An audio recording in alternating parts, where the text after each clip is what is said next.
Hello, I'm Arthur Reed. Welcome to the World War II History Channel, where we explore the pivotal moments and untold stories of the greatest generation. The wind does not warn the leaves before the storm arrives, it only whispers through the branches, promising change.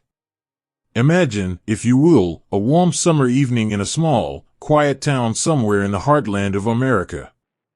The sun is just beginning to dip below the horizon, casting long, golden shadows across the front porches and the freshly cut lawns.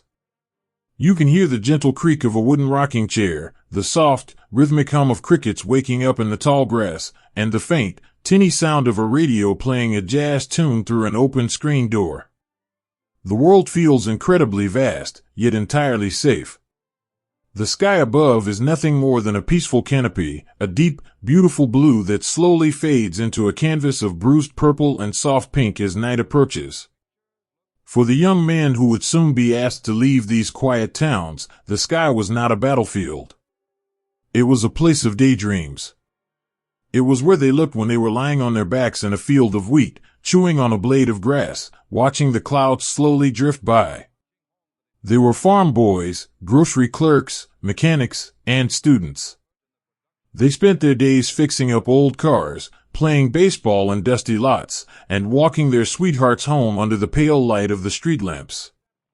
The oceans were entirely abstract to them, unimaginably far away, something they had only seen in the grainy black and white photographs of a classroom geography book. But even in the quietest moments, if you listened closely, you could hear the distant, low rumble of the gathering clouds. At first, the news of conflict across the sea felt like a story belonging to someone else. It was just a heavy headline folded onto the kitchen table beside a warm cup of morning coffee. Parents would read the papers, their brows furrowing with a quiet, unspoken worry, glancing over the rims of their glasses at their sons who were rushing out the door, entirely unaware of how quickly their world was about to change. The mothers, with that deep, instinctual knowing that mothers possess, felt the shift in the wind before anyone else. They noticed the way their sons lingered a little longer looking up at a passing mail plane, the way a sudden, quiet seriousness began to settle over the dinner table when the evening news crackled through the radio static. There was an innocence in those early days that is almost heartbreaking to look back on. When these young men first felt the call to fly, it wasn't born of a desire for combat. It was born of an innate human longing to touch the clouds, to be free of the earth, to experience the magic of soaring through the air. They would go to the local county fairs, their pockets heavy with saved-up coins, just to buy a 15-minute ride in a weathered barnstormer's biplane. They wanted to feel the wind rushing over the open cockpit, the vibration of the engine humming through their very bones, the sudden, stomach-dropping thrill of leaving the ground behind. When the letters from the government finally arrived in those small metal mailboxes at the ends of dirt driveways, they were opened with trembling hands. Not hands trembling from fear, but from a profound, overwhelming sense of anticipation. They were leaving home. For many, it was the first time they had ever stepped foot outside their home state. Picture the train stations in the early hours of the morning. The cool mist hanging in the air, the heavy hiss of steam billowing from the great iron engines. Families stood on the wooden platforms, huddled together against the morning chill. There were tight, lingering hugs, words of quiet encouragement whispered into the ears of young men who suddenly looked very small in their oversized, stiff new uniforms. A father placing a firm, reassuring hand on a shoulder.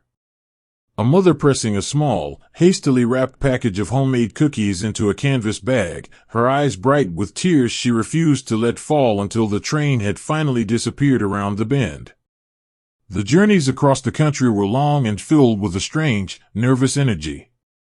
Inside the railcars, young men from every corner of the nation were thrown together.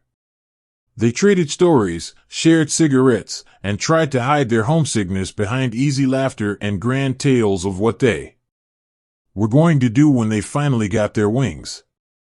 They looked out the windows as the train rolled through the night, watching the darkened farmhouses and the sleeping towns slip by, wondering what the future held, unaware of the immense weight that history was preparing to place upon their shoulders. When they finally arrived at the training bases, the sky was filled with the bright, cheerful yellow of the trainer planes. The air smelled of canvas, oil, and the sweet, sharp scent of airplane dope. It was a world of sunshine and chalkboards, of worn leather helmets and goggles. They were learning the gentle, complex poetry of flight.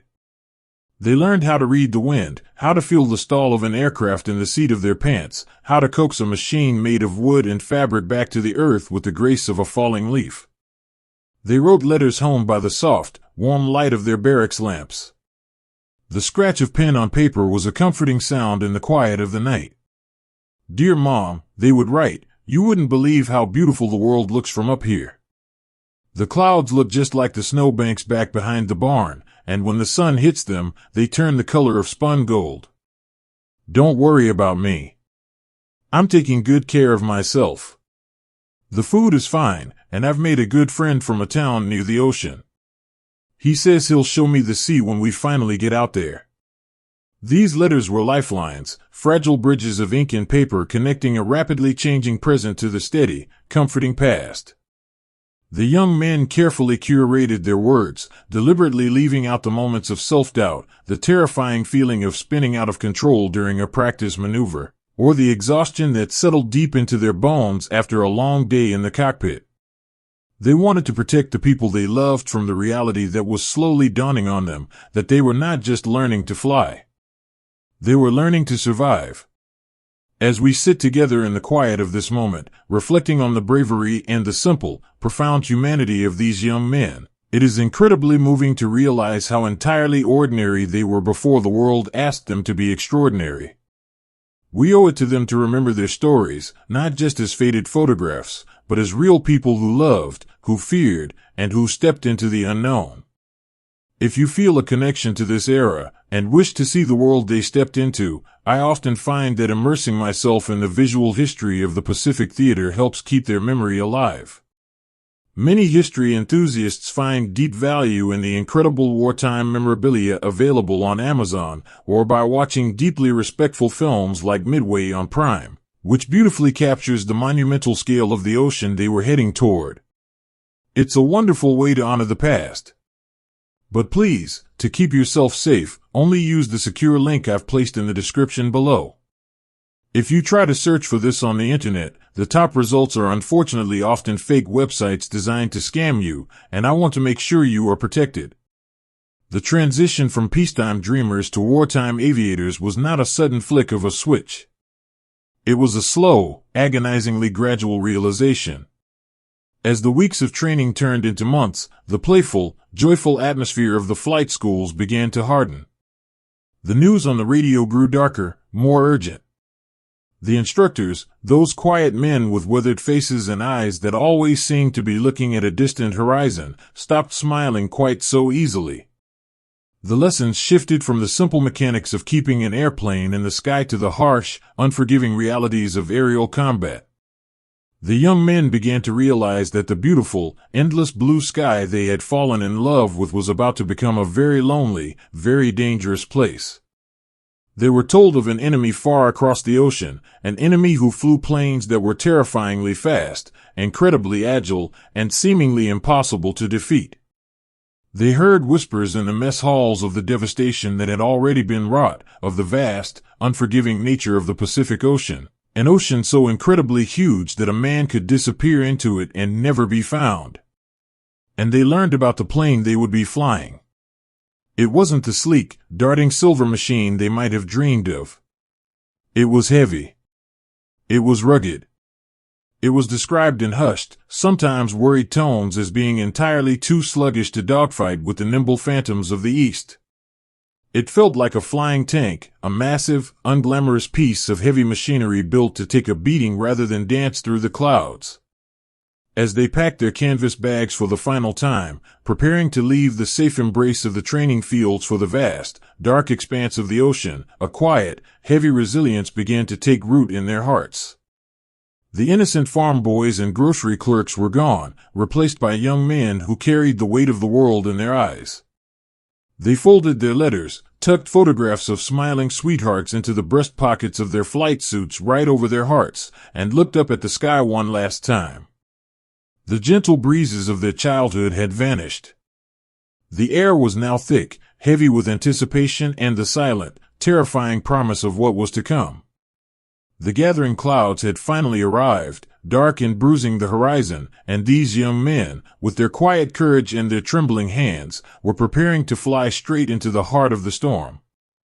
A rumor in the dark travels faster than any machine, carrying with it a chill that settles deep into the marrow. Listen closely to the evening tide as it gently laps against the wooden pilings of a distant, shadowy pier. The world out here, on the edge of the vast Pacific, is cloaked in a heavy, velvet night. The air is warm and thick, carrying the scent of salt spray, wet canvas, and the faint, metallic tang of aviation oil. In the dimly lit barracks and the cramped, quiet spaces beneath the decks of ships, young men lay in their narrow bunks, staring up at the low ceilings. The only sounds are the rhythmic, soothing hum of ship engines, the occasional creak of a hull settling into the swell, and the soft, steady breathing of hundreds of boys trying to find sleep. But sleep was often a fragile thing, easily broken by the whispers that floated through the dark. Stories had begun to drift back from the furthest reaches of the ocean. They were not stories of grand victories or glorious parades. They were quiet, fragmented accounts told by men with exhausted eyes and trembling voices. They spoke of the enemy's aircraft. They didn't use technical terms or lists of numbers, they used words of quiet awe and hidden dread. They called them phantoms. They spoke of silver shapes that appeared from the glare of the sun, moving with an impossible, terrifying grace. Imagine trying to catch a falling autumn leaf in a heavy gale. That is how the returning pilots described fighting these machines. The enemy fighters were impossibly light, stripped of heavy armor and self-sealing fuel tanks, designed for pure, unadulterated agility. They could turn on a dime, dancing through the clouds like swallows darting over a twilight meadow. They could climb faster, dive steeper, and loop tighter than anything the American boys had ever seen. To the young men listening in the shadows, these enemy planes sounded less like machines of war and more like mythical creatures of the wind, untouchable and supreme. And then, in the quiet of the night, the American pilots would think of their own planes sitting silently on the tarmac or the flight deck above. Their machines were not swallows. They were heavy. They were thick. Built like flying anvils, wrapped in heavy armor plating to protect the man inside. When you pulled back on the stick of the American fighter, it didn't dance, it lumbered. It required muscle, sweat, and determination to haul it through the sky. You can imagine the profound, solitary weight of that realization. Lying there in the darkness, a young pilot from a quiet farm in Ohio or a bustling street in New York had to confront a very private, very human fear. He knew he was asking a heavy, sluggish piece of iron to go up against a phantom that could outmaneuver him in almost every way. He had to wonder, as he listened to the ocean outside, if his courage would be enough to make up for the leaden weight of his wings. In those quiet hours, the young men sought comfort in the only places they could find it. You could see the soft, warm glow of a single flashlight beneath a wool blanket, where a pilot named Charlie carefully unfolded a worn piece of paper. It was a letter from his wife, smelling faintly of the lavender soap she kept in her dresser drawer. He read her words over and over, letting her voice wash over him, drowning out the murmurs of the phantoms. "The garden is blooming beautifully," she wrote. "The neighbor's dog finally stopped chasing the postman. We miss you. I look at the moon every night and know you are looking at it too." Charlie didn't write back about the rumors. He didn't tell her about the knot of dread that sat tight in his stomach, or how the veteran pilots sometimes stared out at the empty horizon with a hollow look in their eyes. He wrote about the beautiful coral reefs, the strange, colorful birds on the tropical islands, and the warm, gentle rain. He protected her from his fear, bearing the emotional burden completely alone, a silent guardian of her peace of mind. That quiet, everyday heroism, the choice to carry the heavy things so others wouldn't have to, was as real and as vital as any battle fought in the clouds. To truly grasp the profound reality these young men lived through, we sometimes must look beyond the polished histories and the comforting letters home. The truth of their struggle was often hidden away, preserved only in the unvarnished glimpses of the moments they endured in silence. If you feel drawn to truly understand the depth of what these men faced, I have carefully gathered a collection on Gumroad. It is a digital archive of unseen, raw images and visual records of the war that are too restricted, too raw to be shared on this platform. It connects us deeply to the harsh, uncensored realities they endured, a profound way to witness their true resilience. Please, to keep yourself safe, only use the secure link I've placed in the description below. If you try to search for this on the internet, the top results are unfortunately often fake websites designed to scam you, and I want to make sure you are protected. As the night stretched on, the fear of the unknown began to transform into something else. It didn't disappear, fear rarely does, but it settled into a quiet, steadfast resolve. The American boys realized that if they could not outdance the phantoms, they would have to outlast them. In the early, misty hours of the morning, long before the sun broke the horizon, the airfields and flight decks would begin to stir. The mechanics, with grease-stained hands and weary smiles, would be out there moving in the dark, gently patting the thick metal sides of the American fighters. They knew the planes were heavy. They knew they weren't graceful. But they also knew the metal was thick, the rivets were strong, and the engines were built to take a beating and keep on roaring. The pilots would walk out to their aircraft in the cool morning air, their footsteps soft on the damp metal of the deck or the crushed coral of the runway. They would look up at the heavy, thick-winged machines waiting for them in the gloom. They ran their hands along the cold aluminum, finding a strange, grounded comfort in its sheer solidity. The Phantom of the East was a creature of air and agility, built to strike and vanish. But the American machine was a creature of earth and iron, built to weather the storm. There is a profound beauty in that acceptance. They stopped wishing for a different reality, and they began to embrace the heavy, imperfect truth of what they had. They knew the sky above them would soon be filled with swirling, blinding chaos. They knew they would be slower, and they knew they would be outmaneuvered. But as they climbed into those cramped, metal cockpits, fastening the heavy harnesses across their chests, they carried with them the quiet strength of the homes they left behind, the lavender-scented letters tucked over their hearts, and the steady, unyielding resilience of youth. The sun was beginning to rise, casting a pale, golden light across the endless blue desert of the sea. The phantoms were out there, waiting in the blinding glare of the morning sky. But as the heavy engines coughed, sputtered, and finally roared to life, shaking the very ground beneath them, the fear in the shadows melted away. They were ready. Every great shield is born in the quiet heat of a hidden fire, shaped by hands that will never see the battle. Far away from the crashing waves of the Pacific, far from the blinding sun and the terrifying, empty skies, there was another world entirely. Imagine a sprawling, brick-walled building sitting quietly under the pale light of an autumn moon. It is a place tucked away in the sprawling heartland, or perhaps nestled by a cold, gray eastern harbor. If you were to walk through the heavy wooden doors in the stillness of the night, you would not hear the sharp, chaotic sounds of war. Instead, you would hear a deep, rhythmic heartbeat. It was the sound of 1,000 small hammers, the steady, breathing hiss of pneumatic presses, and the gentle, sweeping hum of floor polishers. The air inside smelled of warm oil, melting rosin, canvas, and the sharp, clean scent of cut aluminum. It was a cathedral of industry, but illuminated by the soft, golden glow of work lamps suspended from high, shadowed rafters.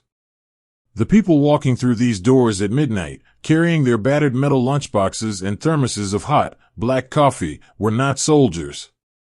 They were mothers who had spent the afternoon hanging laundry in the crisp autumn air. They were grandfathers who had gently dusted off their old wooden toolboxes, coming out of a quiet retirement because they felt the pull of duty. They were young women, sisters, and sweethearts, who tied their hair back in brightly colored bandanas to keep it safe from the spinning machinery. They wore heavy denim overalls, soft with wear, and thick leather gloves that swallowed their slender fingers. These were the hands that were forging the iron albatross. They had heard the whispers, of course. News traveled fast, even across oceans, carried on the wings of letters and the static of evening radio broadcasts. They knew the plane they were building was not a creature of grace. They knew it did not look like the nimble, darting phantoms of the enemy. The machine they were piecing together was incredibly heavy. It had a thick, barrel-like fuselage, heavy, stubborn wings, and a dense, complicated engine that looked more like a piece of a locomotive than something meant to touch the clouds. Some called it sluggish. Some called it an anvil with wings. But the people in the factory did not see it that way. When they ran their calloused hands over the cold, unyielding aluminum, they did not feel a lack of agility. They felt an embrace. Let us look closely at one woman sitting beneath the massive, curving shadow of a half-finished wing. We will call her Eleanor. Before the world changed, Eleanor played the piano in her front parlor, her fingers delicate and precise, dancing over ivory keys. Now, those same fingers grip the heavy, vibrating handle of a rivet gun. Her muscles ache with a deep, persistent fatigue that settles into her shoulders by the end of every shift. But she does not stop. Eleanor has a younger brother, somewhere out there on the vast blue desert of the ocean. She hasn't seen him in months. The last time they embraced, at a misty train station, she noticed how thin his neck looked inside the collar of his stiff new uniform. She knows how vulnerable he is up there in the empty sky. And so, with every single rivet she drives into the thick metal skin of the airplane, she is making a promise. She knows why this plane is so heavy. It is heavy because of the thick plate of armor set right behind the pilot's seat, designed to stop a bullet from reaching a boy's back. It is heavy because of the thick, self-sealing rubber woven into the fuel tanks, meant to extinguish a fire before it can truly burn. It is heavy because of the solid, dense block of bulletproof glass set into the canopy, acting as a final, desperate shield between a young man's face and the wrath of the enemy. To Eleanor, and to the thousands of others working through the quiet hours of the night, every extra pound of weight on this sluggish machine was a pound of motherly love, of sisterly devotion, of quiet, desperate protection. They were not building a dancer. They were building a fortress.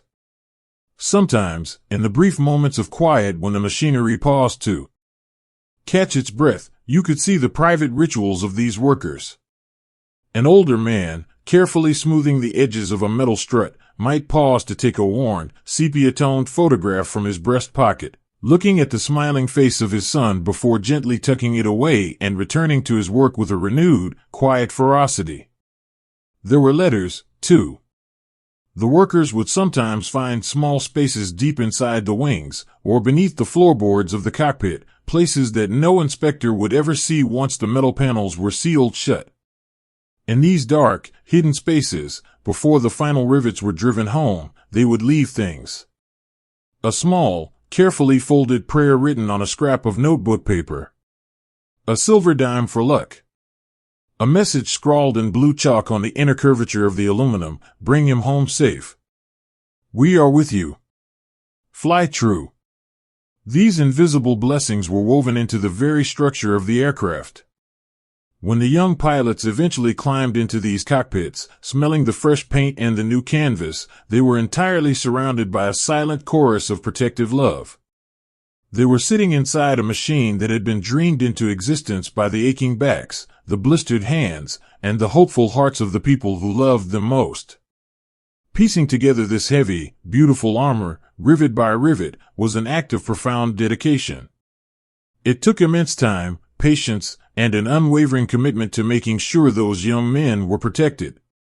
In a very similar, though much quieter way, preserving these intimate stories of the past takes a massive amount of meticulous research, time, and dedication. Searching through forgotten letters, reading faded diaries, and weaving these quiet moments back to life is a labor of love, meant to ensure that the memory of people like Eleanor, and the boys she was trying to protect, never fades away. If you find value in these late-night journeys into the past, and if you would like to help support the immense time it takes to craft these stories, I have set up a Ko-Fi page where you can leave a small tip, even as low as $1. It truly helps keep this history alive. But please, to keep yourself safe, only use the secure link I've placed in the description below. If you try to search for this on the internet, the top results are unfortunately often fake websites designed to scam you, and I want to make sure you are protected. As the long night shifts finally drew to a close, the early light of dawn would begin to filter through the high, dusty windows of the factory. The golden rays would catch the dust motes dancing in the air, illuminating the massive, completed bodies of the iron albatrosses sitting in long, silent rows.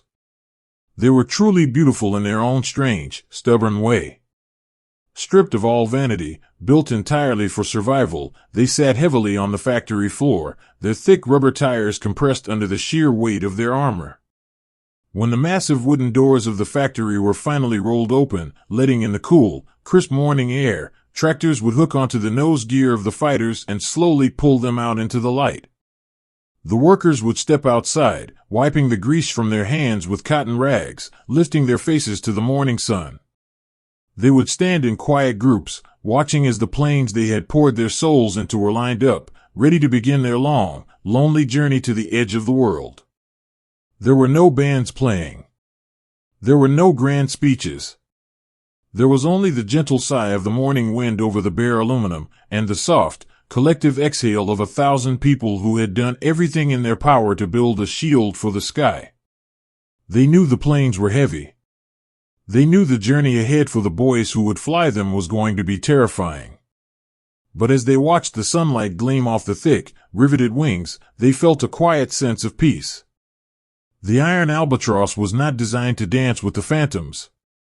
It was designed to take the hit, to weather the storm, and, above all else, to bring the boy sitting inside it back home to the quiet, peaceful porches and the safe, enduring love of the people waiting for him. And so, the heavy machines were loaded onto trains, wrapped in protective canvas, beginning their slow, rumbling journey toward the deep blue waters, carrying with them the hidden prayers, the silver dimes, and the unyielding strength of the hands that forged them. The hardest part of a long journey is rarely the first step. It is the breathless, heavy quiet of the night before you leave. Imagine a coastal barracks, sitting on the very edge of the continent, just where the solid earth surrenders to the vast, dark expanse of the sea. The evening mist has rolled in, weaving through the tall coastal pines and wrapping around the wooden eaves of the buildings like a heavy, damp blanket. Inside, the air is thick with the scent of boot polish, stiff canvas, sea salt, and the faint, sweet smell of tobacco smoke. The room is filled with rows upon rows of narrow, stacked bunks, each one holding a young man who is trying very hard to pretend that tomorrow is just another day. But it is not just another day, and every soul in that room knows it. Tomorrow, they will shoulder their heavy canvas sea bags and walk up the steep, narrow gangways of the massive steel ships that are waiting for them in the harbor. Tomorrow, they will leave the comforting embrace of their home country, sailing out into a blue desert from which some of them will never return. If you were to walk down that narrow aisle between the bunks tonight, moving softly in the dim, amber glow of the low-wattage bulbs, you would not see the square-jawed, fearless heroes from the recruitment posters. You would see boys. You would see young men in their crisp cotton undershirts, their faces pale in the shadows, their eyes wide and deeply thoughtful. You would see the profound, quiet ritual of packing. It is a strange thing to pack your entire life into a single canvas cylinder. They folded their uniforms with a meticulous, almost desperate care, smoothing out every wrinkle, as if this small act of control could somehow bring order to the massive, chaotic world they were stepping into. But it was the small, hidden things they packed that told the true story. Tucked carefully between the heavy wool socks and the folded shirts, you would find the anchors of their humanity. A worn, leather-bound Bible from a grandmother. A small, wooden harmonica that had been played on a back porch in Tennessee. A lucky silver dollar, rubbed smooth by nervous thumbs. And, always, the photographs. Small, black and white squares of paper holding the smiling faces of girls in summer dresses, of proud parents standing in front of modest homes, of younger brothers sitting on the running boards of old farm trucks. These young men handled these photographs as if they were made of the most fragile glass, slipping them into the breast pockets of their jackets, positioning them directly over their hearts. As the hour grew later, the dim ceiling lights were finally switched off, leaving the barracks bathed in the soft, silver light of the moon filtering through the high, dusty windows. But the room did not fall asleep. Instead, a constellation of small, focused lights blossomed in the darkness. Flashlights were clicked on, held beneath wool blankets or shielded by cupped hands, casting small, warm pools of light onto the mattresses. It was time for the final letters. In these quiet, stolen hours, the silence was broken only by the soft, frantic scratching of fountain pens on thin, crinkling stationery. This was the most difficult task of all. How do you write a letter to the people you love most in the world, knowing it might be the last words they ever hear from you? How do you distill a lifetime of love, gratitude, and fear onto a single piece of paper? Let us look at a boy named Thomas. He is 19 years old, far from the rolling wheat fields of his childhood. He sits cross-legged on his bunk, the flashlight balanced on his knee. He is trying to write to his mother. He wants to tell her that she was right about wearing a warm coat, and that the ocean smells just like the salt block they used to keep out for the horses, only infinitely larger and colder. He wants to tell her not to worry. But as Thomas presses the nib of his pen to the paper, his hand betrays him. It trembles. It is a fine, involuntary shake, born not of cowardice, but of the sudden, overwhelming realization of his own mortality. He stares at his trembling hand in the dim light, feeling a sudden flush of shame. He is supposed to be a fighter pilot. He is supposed to be strong. But in the quiet dark of the barracks, stripped of the roaring engines and the cheering crowds, he is just a frightened boy who misses his home. He takes a deep, ragged breath, closing his eyes for a moment to steady himself. He grips his own wrist with his other hand, forcing the pen to make smooth, confident loops on the paper. "Dear Mom," he writes, "the weather here is beautiful. The ship we are taking is so big you wouldn't believe it. I am feeling great, and the guys in my squadron are the best friends a fellow could ask for. Keep the front porch light on for me." He does not write about the trembling. None of them do. They swallow their fear, burying it deep inside, choosing to bear the weight of their terror entirely alone so that their mothers, their fathers, and their sweethearts can sleep soundly under the same moon. That profound, silent sacrifice, the choice to smile through a letter while your hand shakes in the dark, is a kind of everyday heroism that is rarely recorded in the history books. We so often look at the polished, triumphant versions of history, but the true soul of these young men is found in these unvarnished, deeply private moments. It is in the shadows, where the brave admit they are afraid, that we find our deepest connection to them. Exploring these raw, uncensored realities is something I hold very dear. For those of you who want to step even deeper into this unblurred history, to hear the extended, raw podcasts and join a community of deeply passionate history lovers, I warmly invite you to join my Patreon. It is a space dedicated to the profound truths behind the curtain of time. But please, to keep yourself safe, only use the secure link I've placed in the description below. If you try to search for this on the internet, the top results are unfortunately often fake websites designed to scam you, and I want to make sure you are protected. As the night wore on, the flashlights were slowly clicked off, one by one. The letters were carefully folded, sealed in their envelopes, and placed in neat stacks at the foot of the bunks, waiting for the morning mail call. Now, there was only the darkness. And the waiting. Out beyond the walls of the barracks, the ocean heaved and sighed against the docks, a rhythmic, deep-throated sound that seemed to vibrate through the floorboards. For many of these boys, who had grown up in the dry, landlocked heart of the country, the ocean itself was a terrifying phantom. It was impossibly deep, utterly indifferent, and it stretched out into an unknown horizon where the enemy was waiting. In the heavy quiet, You could hear the soft murmurs of conversation traveling between the bunks. A whispered voice would float through the dark. "Hey! You awake?"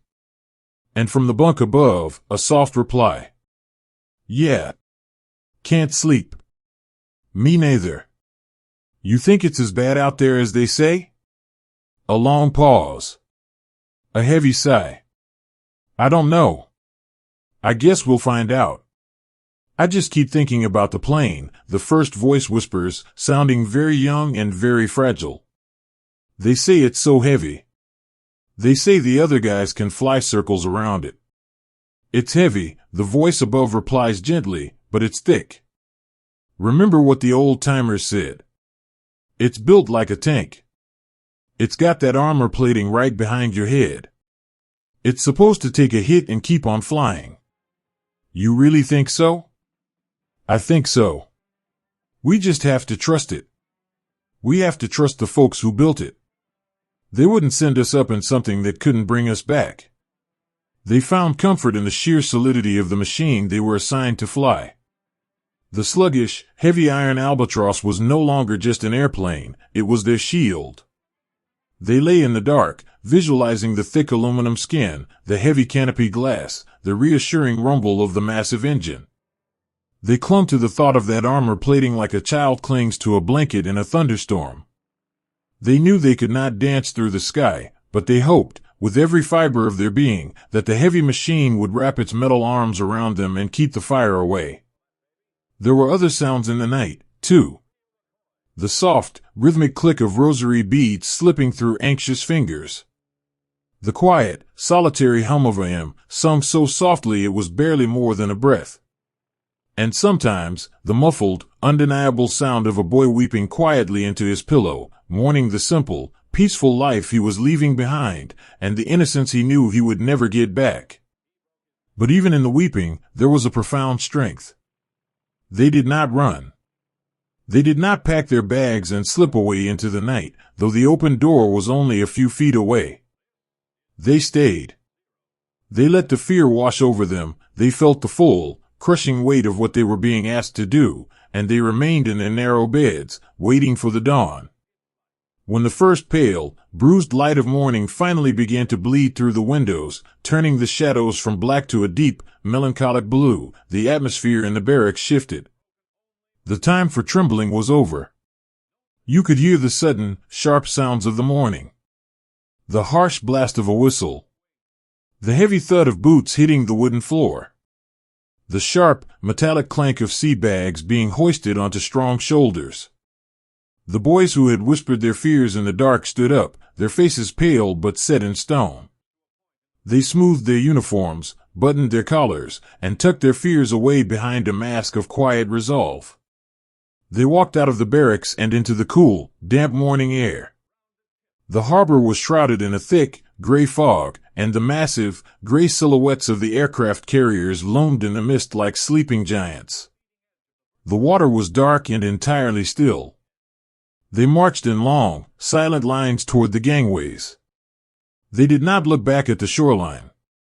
They kept their eyes fixed straight ahead, carrying their canvas bags and their hidden photographs, stepping off the edge of the world they knew and walking up into the belly of the waiting ships. The long night of trembling hands had passed, giving way to the cold, undeniable reality of the morning, as the heavy iron birds and the boys who loved them prepared to sail into the storm. To leave the land behind is to watch the world you know dissolve into a single, unbroken line of blue.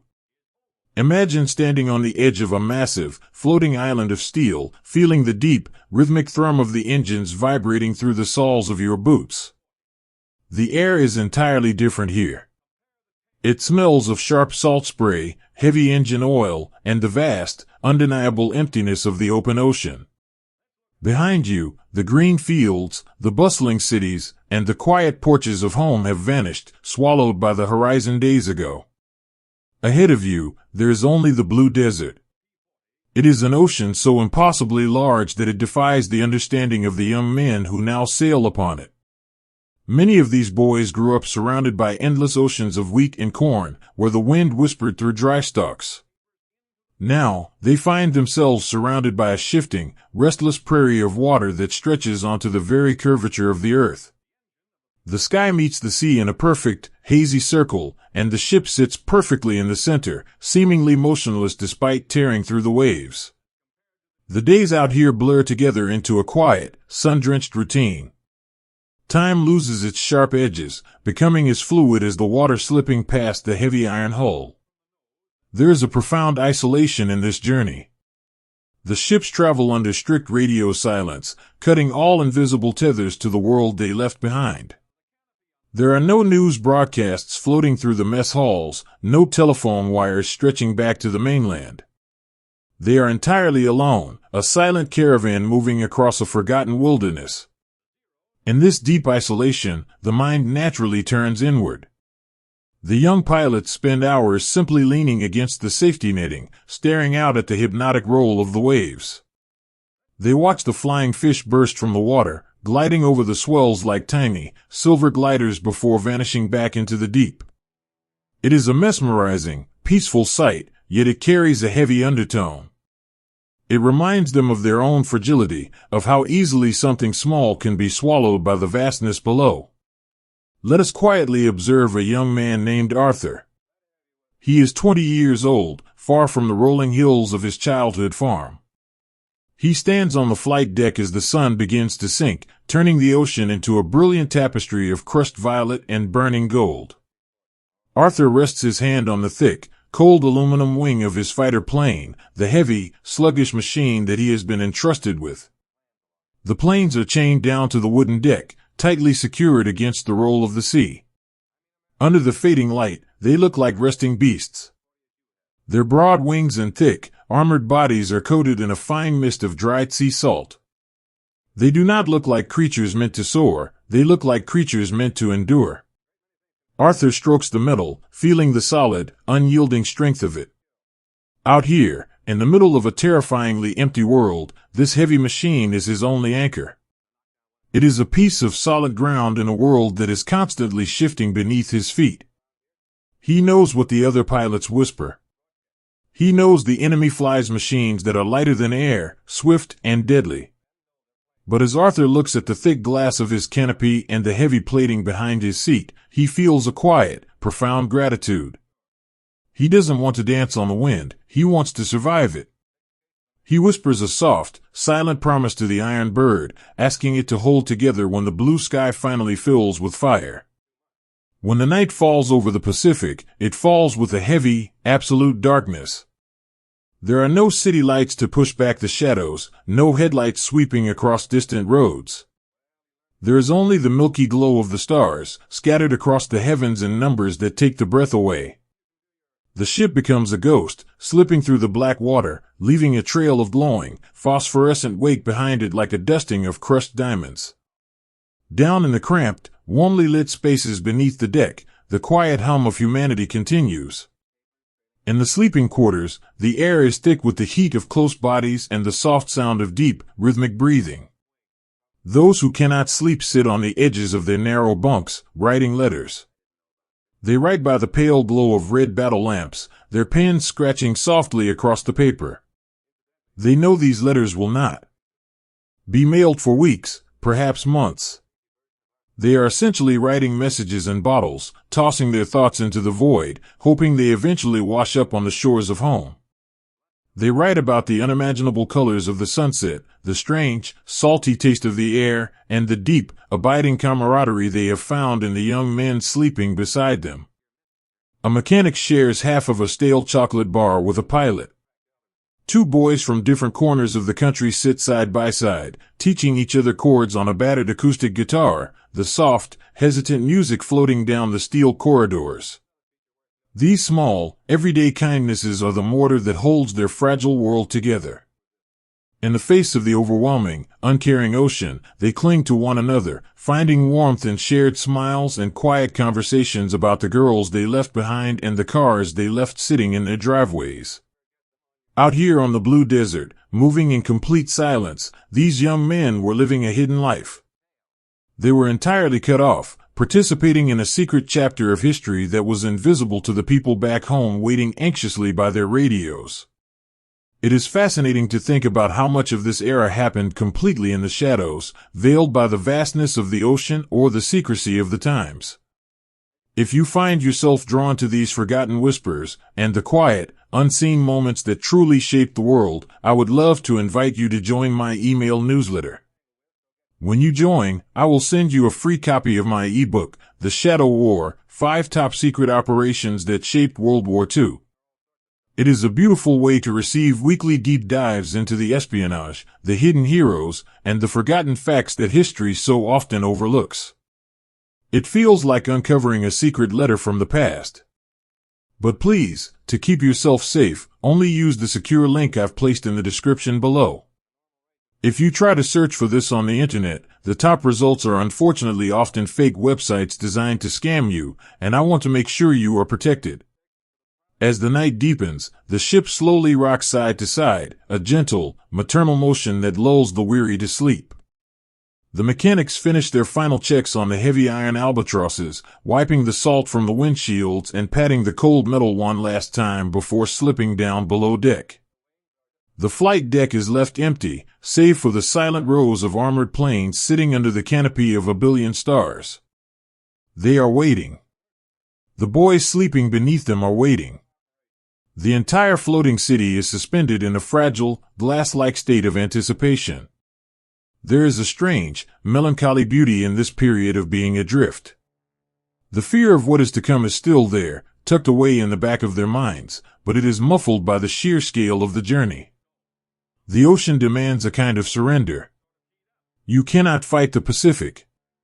You can only ride upon its back, trusting the steel beneath your feet and the heavy, sluggish wings that wait for the dawn. In these quiet, stolen days of the crossing, the boys transition into something else. They shed the last lingering remnants of their civilian lives, hardened not by battle, but by the profound silence of the deep. They learn to speak softly, to walk gently, and to look out at the horizon not with innocent wonder, but with a quiet, steady resolve. They are far from home, floating on a blue desert that cares nothing for their fears or their dreams. But as they listen to the gentle wash of the water against the hull, and feel the steady, reassuring rumble of the ship's massive heart, they know they are not truly alone. They have the thick iron of their planes, they have the letters tucked securely over their hearts, and they have the quiet, unwavering presence of the brothers standing beside them in the dark.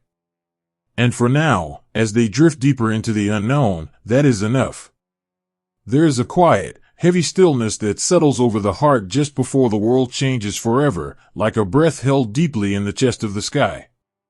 Imagine the very early hours of the morning, long before the sun has even thought about rising over the edge of the Pacific. The aircraft carrier is wrapped in a heavy, velvet cloak of darkness, slipping silently through the black water. Down below the flight deck, in the warmly lit mess hall, the air is thick with the comforting smells of brewing coffee, fried bacon, and warm, toasted bread. The room is filled with young men, but the usual easy laughter and the boisterous jokes of their training days have faded away into a soft, thoughtful murmur. They sit at the long, narrow tables, their hands wrapped tightly around heavy ceramic mugs, letting the warmth seep into their cold fingers. They are eating, but they are not truly tasting the food. Their minds are already miles above the ocean, drifting through the invisible clouds waiting for them in the dark. Let us sit beside a young pilot named James. He is 21 years old, with eyes that still hold the gentle innocence of a boy who used to spend his summers fishing in a quiet, shaded creek back in Pennsylvania. He carefully folds his paper napkin, smoothing out the creases with the tip of his thumb. Tucked safely inside the breast pocket of his flight suit, pressing gently against his chest, is a letter from his father. It is a simple letter, written in careful, looping cursive. It does not speak of glory or grand victories. It only says, "Do your job, keep your head down, and come back to us." James touches the pocket softly, feeling the crinkle of the paper beneath the heavy cotton, and takes a slow, deep breath. The metallic voice of the loudspeaker crackles softly through the room, breaking the trance. It is time. The walk up to the flight deck feels like moving through a dream. As James steps out into the cool, damp night air, his eyes slowly adjust to the gloom. The massive, thick-winged fighters are lined up in neat, silent rows, their heavy silhouettes looking like dormant creatures waiting to be awakened. They do not look sleek or graceful in the shadows. They look stubborn. They look profoundly heavy. James walks up to his assigned machine. He runs a gloved hand along the cold, dew-covered aluminum of the fuselage. It feels incredibly solid, like touching the side of a massive steel bridge. A mechanic, an older man with tired eyes and oil-stained overalls, gives James a gentle nod and a soft pat on the shoulder before helping him climb up onto the wing and down into the cramped, dark cockpit. The space inside is small, smelling of old leather, hydraulic fluid, and the faint, dusty scent of canvas. James buckles the heavy harness across his chest, pulling the straps tight until he feels completely anchored to the seat. Behind his head is a thick, unyielding plate of heavy armor. He leans back against it, feeling its cold, comforting weight. This sluggish, heavy machine is no longer just an airplane to him. It is his sanctuary. It is a small, flying room that has been built with one single purpose, to keep him safe. When the massive engine finally coughs to life, the sound is muffled by his thick leather flying helmet, becoming a deep, resonant hum that vibrates through his bones. The carrier turns into the wind. A man with glowing wands guides him forward in the dark. And then, with a sudden, heavy surge of power, James is pressed back into his seat, the deck drops away beneath his wheels, and he is swallowed by the night. Climbing into the dawn is a beautifully slow transition. As James ascends, the inky blackness of the sky slowly gives way to a deep, bruised purple, and then, a soft, blushing pink. Below him, the ocean is a vast, wrinkled blanket of gray, and the aircraft carrier has shrunk to the size of a child's wooden toy floating in a puddle. Up here, above the clouds, the world is entirely serene. The air is perfectly smooth. The engine purrs with a rhythmic, hypnotic steady beat. For a long, peaceful moment, there is no war. There is only a young man from Pennsylvania, alone in a tiny room of glass and metal, floating in an ocean of morning light. He watches the cotton-white clouds drift lazily past his wings, looking exactly like the snowdrifts he used to play in as a child. He feels a profound sense of isolation, but it is not a lonely feeling. It is a quiet, meditative solitude. And then, the radio crackles softly in his ear. The gentle trance is broken. Far off in the distance, against the blinding glare of the rising sun, tiny, silver specks begin to materialize. They look like small, shimmering minnows darting through a crystal-clear stream. James watches them grow larger, his heart beating a slow, heavy rhythm against his ribs. The phantoms of the East have arrived. This is the moment of the first baptism. But it does not happen with the dramatic, deafening roar you might imagine. From inside the heavy, insulated cockpit, the encounter feels surreal, muffled, and almost impossibly slow. The silver darts move with a terrifying, effortless grace, twisting and looping through the air in ways that James's heavy machine could never hope to mimic. He does not panic. He remembers the thick armor behind his head, and the solid, heavy wings stretching out beside him. He grips the control stick, not with frantic energy, but with a deliberate, steady pressure. He knows his sluggish fighter cannot dance with these phantoms, so he doesn't try. He waits. Suddenly, the space around him is filled with crossing lines of white smoke. James feels his heavy plane shudder. It is not a violent, shattering crash. It sounds like a sudden, heavy handful of gravel being thrown against a tin roof. Thud, thud, thud. He instinctively pulls his head down, his shoulders tensing, waiting for the devastating blow. But the blow never comes. The heavy armor plate behind his head absorbs the impact perfectly. The thick, self-sealing rubber surrounding his fuel tanks quietly swallows the hot metal, preventing a fire before it can even spark. The rugged, unglamorous iron albatross simply shakes off the strike, its massive engine continuing to purr without skipping a single beat. In that fleeting, quiet moment amidst the swirling sky, James experiences a profound revelation. A warm wave of relief washes over him, loosening the tight knot of fear in his chest. He realizes that the rumors were true. The phantoms are faster. They are lighter. They are incredibly agile. But they cannot break the heavy iron shield that the factory workers back home so lovingly built around him. He is safe inside his sluggish fortress.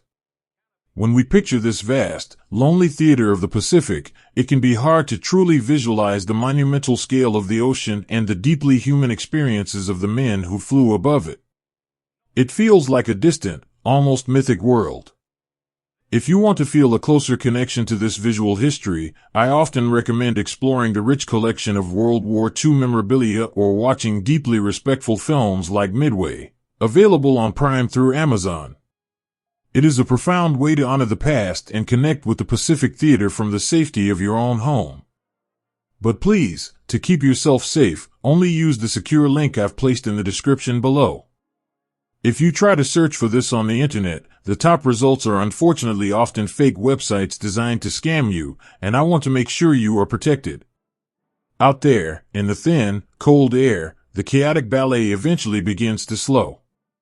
The fuel tanks grow light, and the silver phantoms, unable to break the heavy, stubborn American machines, finally turn their noses back toward the distant horizon, melting away into the glare of the sun as quickly as they had appeared. Suddenly, the sky is empty again. James sits perfectly still in his cockpit, his breathing heavy and echoing inside his oxygen mask. The silence of the morning returns, deep and absolute, save for the steady, comforting thrum of his engine. He looks out through the thick, scratched glass of his canopy. The world looks exactly the same as it did an hour ago. The sun is still shining warmly, the clouds are still drifting like lazy snowdrifts, and the endless blue ocean is still waiting patiently below. But everything has changed. He slowly reaches a trembling hand up to his chest, pressing it against the pocket of his flight suit. He can feel the gentle outline of his father's letter. A single, quiet tear slips down his cheek, tracing a warm path through the dust and sweat on his face. It is not a tear of sadness, nor is it a tear of joy. It is the simple, overwhelming release of a boy who has just walked through the fire and realized he is still breathing. The flight back to the carrier is a long, reflective journey. James gently guides his heavy fighter through the sky, no longer resenting its sluggish nature. He feels a deep, abiding affection for the thick, scarred aluminum that surrounds him. He gently pats the side of the cockpit, a silent, deeply personal gesture of gratitude to the machine that held him together when the world tried to pull him apart. When the tiny, gray rectangle of the aircraft carrier finally appears in the distance, it looks like the most beautiful, welcoming home he has ever seen. The landing is rough and heavy, the tires screeching against the wooden deck as the arresting wire catches, throwing James forward against his harness. The engine sputters and falls silent. The sudden absence of the deep vibration feels strange, leaving a ringing emptiness in his ears. James slowly reaches up and slides the canopy back. The warm, salty air of the Pacific rushes in, carrying the smells of the ocean and the sound of the wind. He unbuckles his harness and climbs out onto the wing, his legs feeling heavy and completely hollow. A mechanic runs up to the plane, his eyes widening as he sees the row of jagged holes punched into the thick metal right behind the cockpit. The older man reaches out, running his grease-stained fingers over the torn aluminum, and then looks up at James. No words are spoken. None are needed. The mechanic just offers a slow, deeply relieved nod. James walks across the deck, his boots heavy against the wood. He is tired. He is so incredibly tired that his bones ache with it. But as he looks up at the endless blue sky, he knows that the boy who ate breakfast in the quiet mess hall just a few hours ago is gone. He has been baptized in the clouds. He has felt the terrifying grace of the phantoms, and he has felt the unyielding, protective embrace of his heavy, sluggish fighter. He walks down the narrow metal stairs, descending back into the warm, dimly lit corridors of the ship. He just wants to lie down in his narrow bunk, close his eyes, and listen to the gentle, rhythmic swaying of the ocean. He knows that tomorrow, the loudspeakers will crackle again. The sun will rise, the engines will roar, and the heavy iron albatrosses will once again be asked to climb into the blue desert. But for now, the sky is quiet. The shadows are long and peaceful. And James is safe, drifting away into a deep, dreamless slumber, cradled in the soft, hidden heart of the Pacific. Sometimes, the deepest form of love is found not in graceful movement, but in the stubborn, unyielding refusal to break. Imagine the late afternoon sun casting long, golden shadows across the wooden deck of the aircraft carrier. The frenetic energy of the morning's launch has long since faded, replaced by a quiet, heavy exhaustion that settles over the ship like a warm blanket. The ocean is calm, a vast, rippling canvas of deep indigo, reflecting the pale, early evening sky. There is a peaceful rhythm here, a slow, gentle rocking of the massive steel island as it glides through the endless water. One by one, the heavy fighters return from the sky. They do not land with the elegant sweep of a swallow returning to its nest. They drop heavily onto the deck, their massive tires screeching against the wood, catching the arresting wires with a profound, violent shudder. When the heavy engines finally sputter and die, a sudden, ringing silence sweeps across the deck, broken only by the whistling wind and the soft murmur of the ocean. Let us walk quietly up to one of these machines. Sitting in the cockpit is a young man named David. Back home, David was a quiet, thoughtful boy who loved to read books on his family's front porch, listening to the rain tap against the tin roof. Now, he sits frozen in the seat of his heavy fighter, his hands resting lightly on his lap. His breathing is slow, deep, and slightly ragged. He is simply listening to the cooling metal of the engine, a soft, rhythmic ticking sound that feels like the slowing heartbeat of a great, exhausted beast. David doesn't climb out right away. He takes his leather flying helmet off, letting the cool ocean breeze rustle through his damp hair. He slowly turns his head, looking over his shoulder at the thick plate of armor bolted right behind his seat.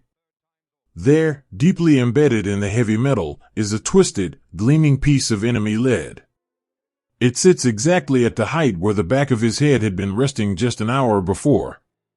He reaches back, his fingers trembling ever so slightly, and traces the jagged edge of the strike. The metal is still warm. In that quiet, solitary moment, David realizes a profound truth. He had spent months worrying about how sluggish his airplane was. He had listened to the nervous whispers in the barracks about how the enemy flew silver phantoms that could turn on a dime and dance circles around them. He had felt the heavy, dragging weight of his machine every time he tried to pull it through a tight maneuver. But as he touches the scarred armor plate, all of his resentment melts away, replaced by an overwhelming, breathless wave of gratitude. His plane was not sluggish because it was flawed. It was sluggish because it was carrying a shield. He slowly climbs out of the cockpit, his boots touching down on the solid wood of the flight deck. He walks around the heavy nose of the aircraft, running his bare hand along the thick aluminum skin. He sees a line of jagged holes punched through the wing, right where the massive fuel tanks are hidden. In any other plane, those holes would have meant a devastating fire, a fiery end falling through the cold blue sky. But the factory workers back home had wrapped those tanks in thick, self-sealing rubber.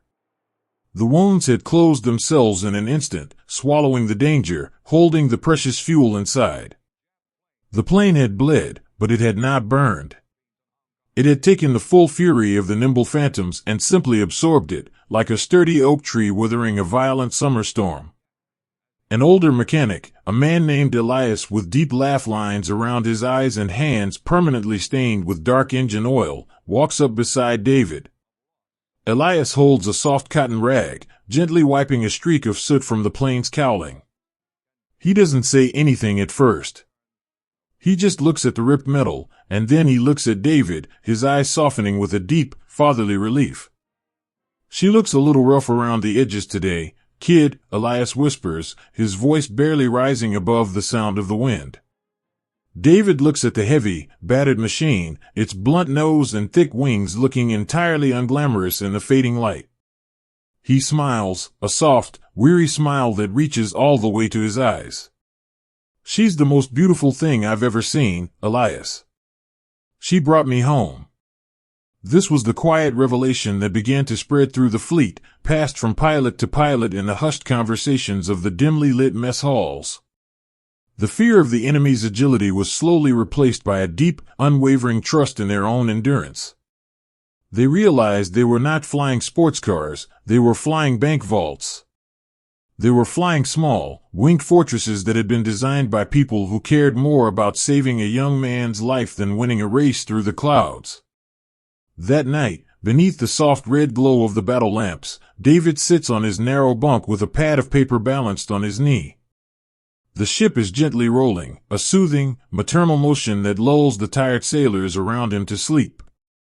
David is writing to his younger sister, who is back in Ohio, eagerly waiting for his letters.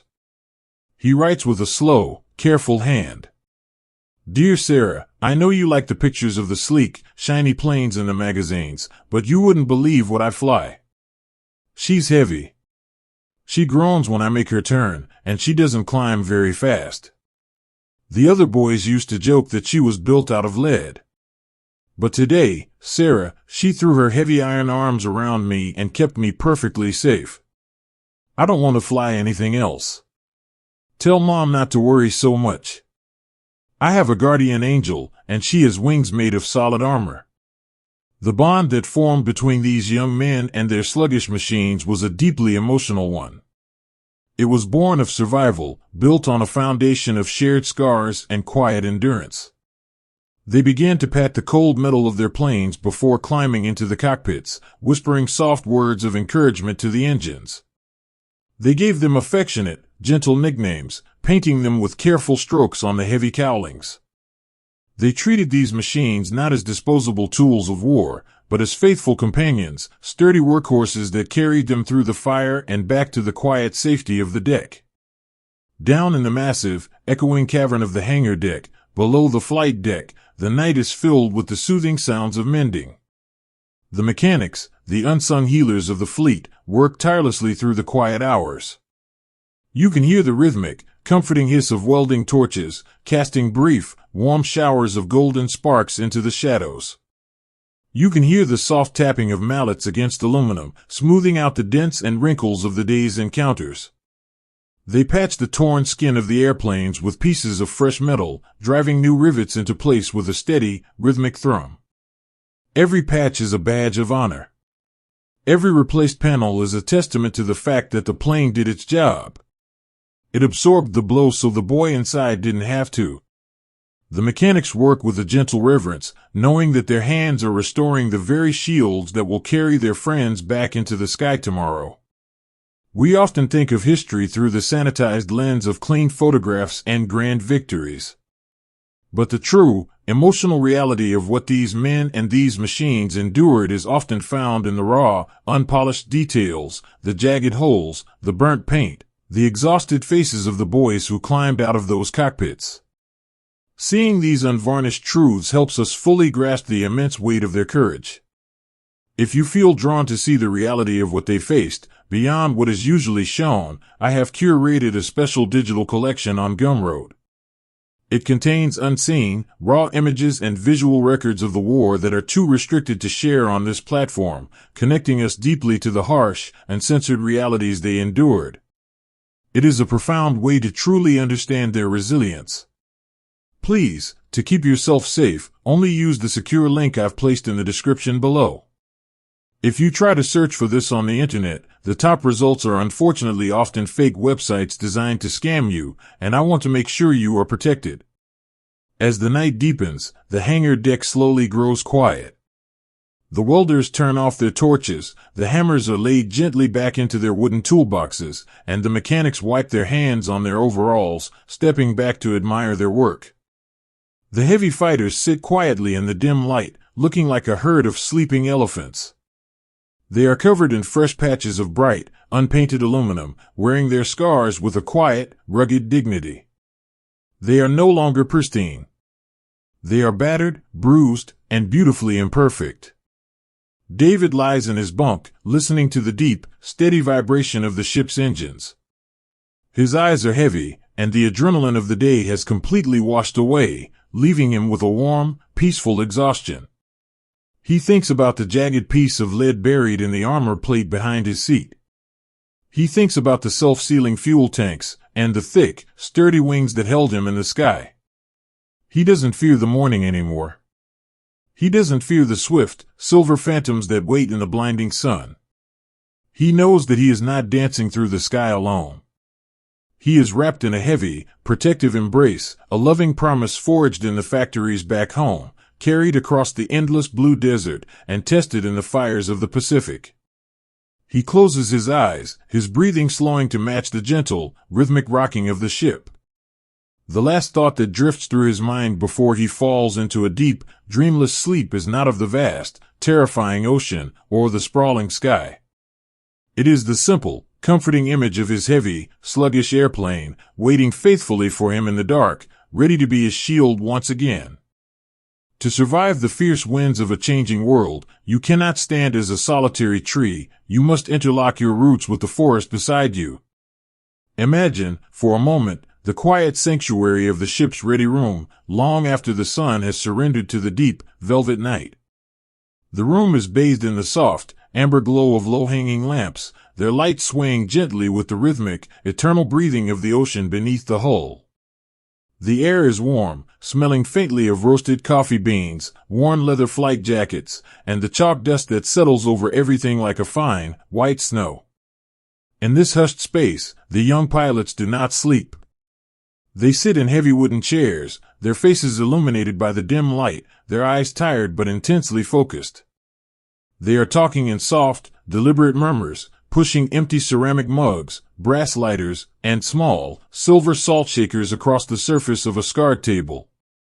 They are trying to solve a puzzle. They know by now that their heavy, sluggish airplanes cannot dance with the silver phantoms of the East. They know that their armor can take a hit, and their self-sealing tanks can hold back the fire. But simply surviving a blow is not the same as winning the sky. If a pilot finds himself alone, isolated in that vast blue expanse with an agile enemy on his tail, all the thick metal in the world will only delay the inevitable. The phantom will simply circle, light as a feather, waiting for the perfect moment to strike. And so, in the quiet of the night, a new realization begins to bloom. It is not a mechanical invention. It cannot be built in a factory or riveted onto a wing. It is an invention of the heart. It is the profound understanding that if you cannot outfly your enemy alone, you must weave your survival together with the man flying beside you. Let us look at two young men sitting at the edge of the table. We will call them Henry and William. Henry is a few years older, a quiet, steady former schoolteacher from a small town where the snow falls gently in the winter. William is just 19, a boy with a quick smile who misses his mother's cooking and the old dog that used to sleep at the foot of his bed. Henry places two small, empty coffee cups side by side on the table. He moves them forward together, slowly, side by side. He explains it in a whisper, pointing with a calloused finger. If the enemy, represented by a silver lighter, dives behind William's cup, William is not to try and outturn it. He cannot. His heavy plane will simply stall and fall. Instead, William must turn his plane sharply inward, directly toward Henry. And Henry, seeing his friend in danger, must also turn sharply inward, crossing William's path. They will fly directly at each other, like two heavy birds crossing in the mist. It is a terrifying concept. It goes against every instinct a pilot has. To turn your heavy machine across the path of your friend, to expose the broad, vulnerable side of your airplane to the enemy behind you, requires an act of absolute, unshakable trust. William must trust that if he turns and offers himself as a target, Henry will be there. He must trust that as they cross paths, Henry will look past him, see the phantom trailing behind, and fire the shots that save his life. They push the cups across the table again and again, practicing the invisible geometry of survival. They are choreographing a dance not of grace, but of loyalty.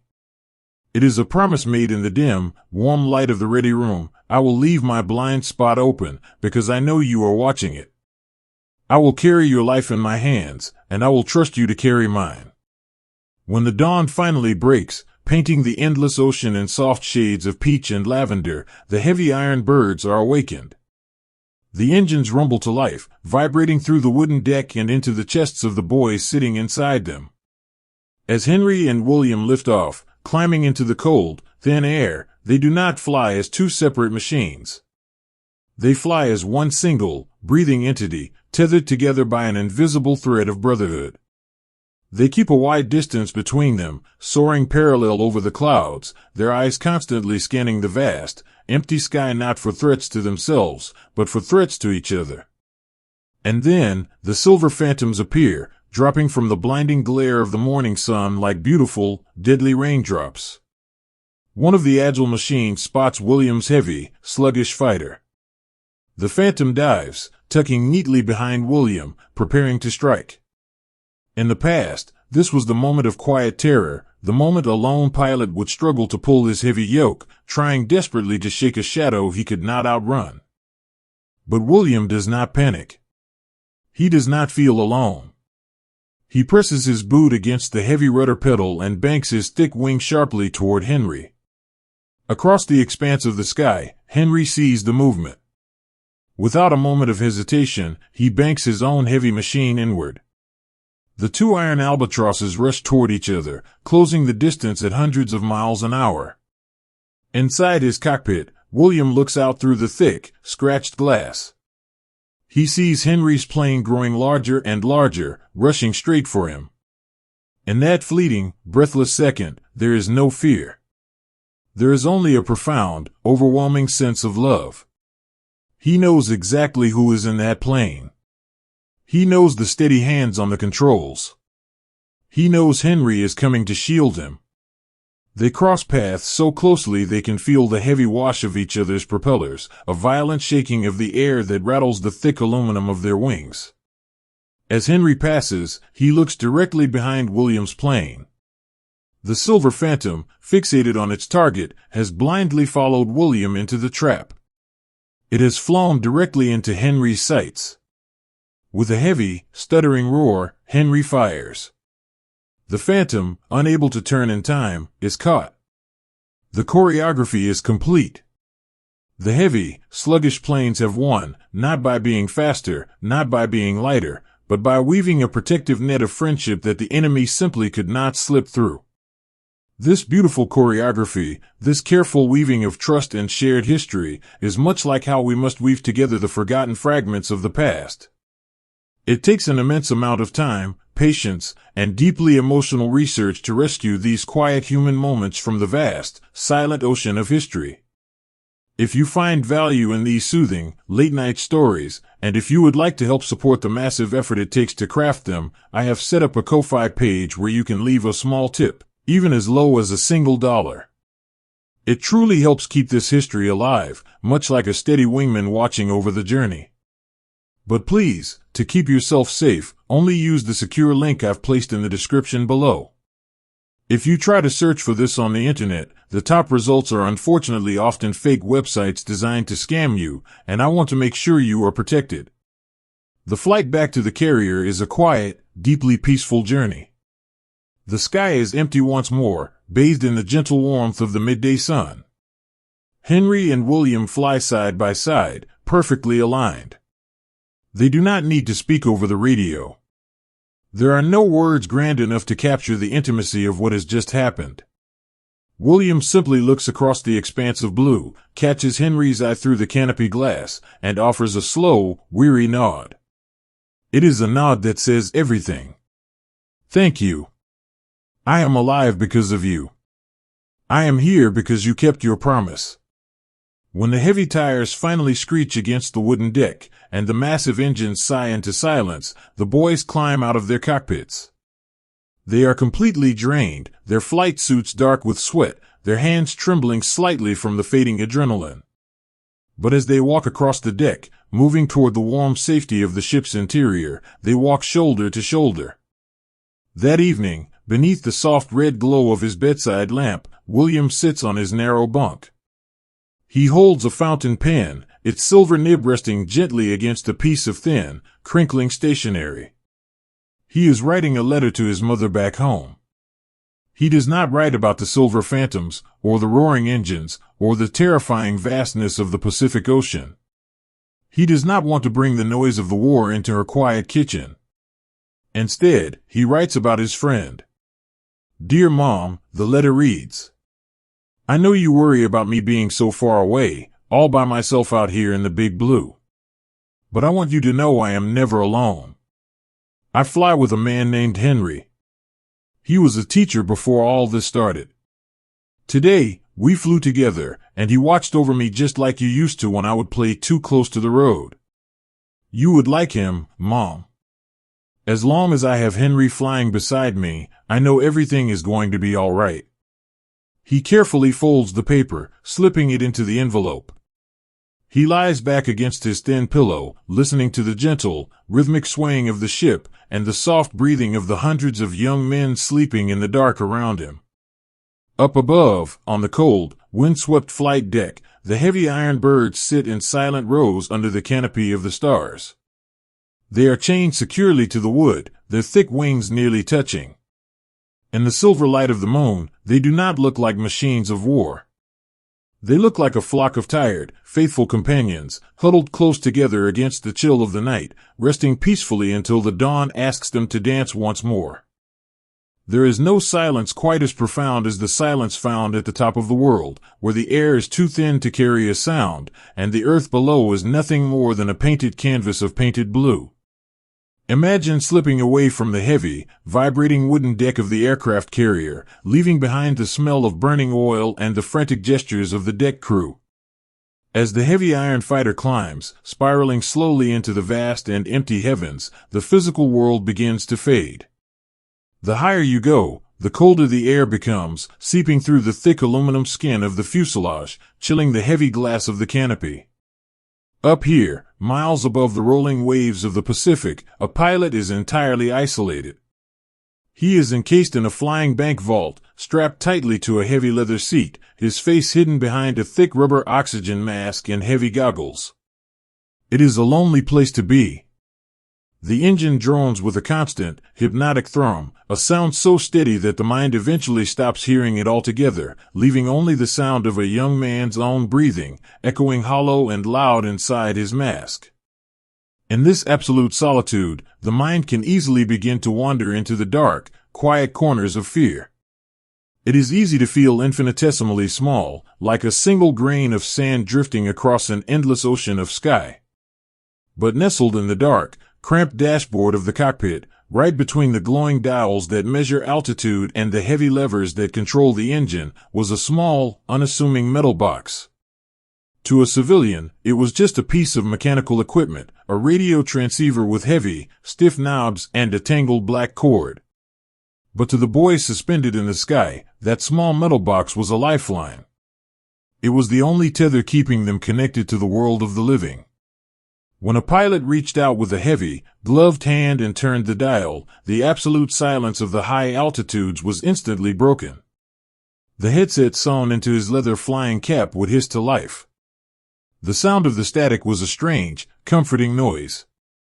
It sounded like the ocean washing over a distant shore of crushed shells, a continuous, rushing whisper of atmospheric interference and the invisible energy of the universe. And then, cutting through the white noise like a warm beam of sunlight piercing a dark room, there would be a voice. Let us fly for a moment with a young man named Charlie. Charlie is 20 years old, far away from the quiet, dusty roads of his home in the American Southwest. Today, the sky over the ocean is not a clear, perfect blue. It is filled with towering, majestic cathedrals of white cumulus clouds. They are beautiful, looking like magnificent mountains of spun sugar, but they are also treacherous. During a gentle turn, Charlie's heavy fighter is suddenly swallowed by one of these massive clouds. In an instant, the sun vanishes. The world outside his canopy becomes a blinding, impenetrable white. There is no horizon. There is no ocean below or sky above. It is a complete and total whiteout. In a heavy airplane, losing your visual reference is a terrifying thing. Vertigo sets in almost immediately. The fluid in the inner ear begins to lie, telling the brain that the airplane is turning when it is flying straight, or that it is falling when it is climbing. Charlie grips the heavy control stick, his knuckles turning white beneath his leather gloves. A cold sweat breaks out across his forehead. He feels the sudden, heavy rush of panic blooming in his chest. If he forces his sluggish plane into the wrong maneuver, it could stall and drop like a stone through the thick white mist. He is entirely alone in the blinding white. He feels a desperate urge to pull back on the stick, to try and force his way out, but he knows that is how boys disappear. Instead, with a trembling thumb, he presses the heavy rubber button on his throttle quadrant. He presses the microphone against his lips. He doesn't use the stiff, formal military jargon they were taught in the classrooms back home. The fear strips all of that away, leaving only the boy. "I'm lost," Charlie whispers into the mask, his voice shaking. "I'm blind in the white." He releases the button and listens. For 3 agonizing seconds, there is only the cold, rushing hiss of the static. The silence stretches out, feeling like an eternity. He wonders if the heavy moisture of the cloud has drowned out his signal. He wonders if anyone is out there at all. Then, the static clicks. A voice crackles through the earpieces. It is tinny, distorted by the magnetic interference, and slightly faint, but it is the most beautiful music Charlie has ever heard. "I've got you, Charlie," the voice says. It is Thomas, his wingman, a quiet farm boy from a neighboring county back home who is flying somewhere out there in the clear blue. "Just hold her steady. Keep your hands relaxed. Your wings are perfectly level. Just keep flying straight ahead. I am right here." Thomas's voice is not panicked. It is slow, measured, and impossibly warm. It sounds like a brother calling out from the front porch on a dark night, guiding you up the steps. Charlie closes his eyes and takes a slow, deep breath, letting the steady rhythm of Thomas's voice anchor him. He stops trusting his confused senses and starts trusting the voice in his ear. He loosens his death grip on the control stick. He lets the heavy, stubborn nature of his iron albatross do what it was designed to do. The sluggish fighter does not want to spin, it wants to fly straight. It wants to be stable. Charlie lets it carry him, trusting the heavy wings and the quiet voice reaching through the void.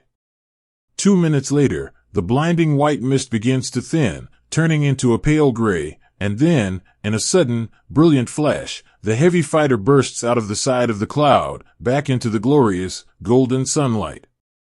Charlie looks out the left side of his canopy, and there, flying just a few hundred yards away, is the thick, reassuring silhouette of Thomas's airplane. Charlie presses the button one more time. He doesn't say thank you.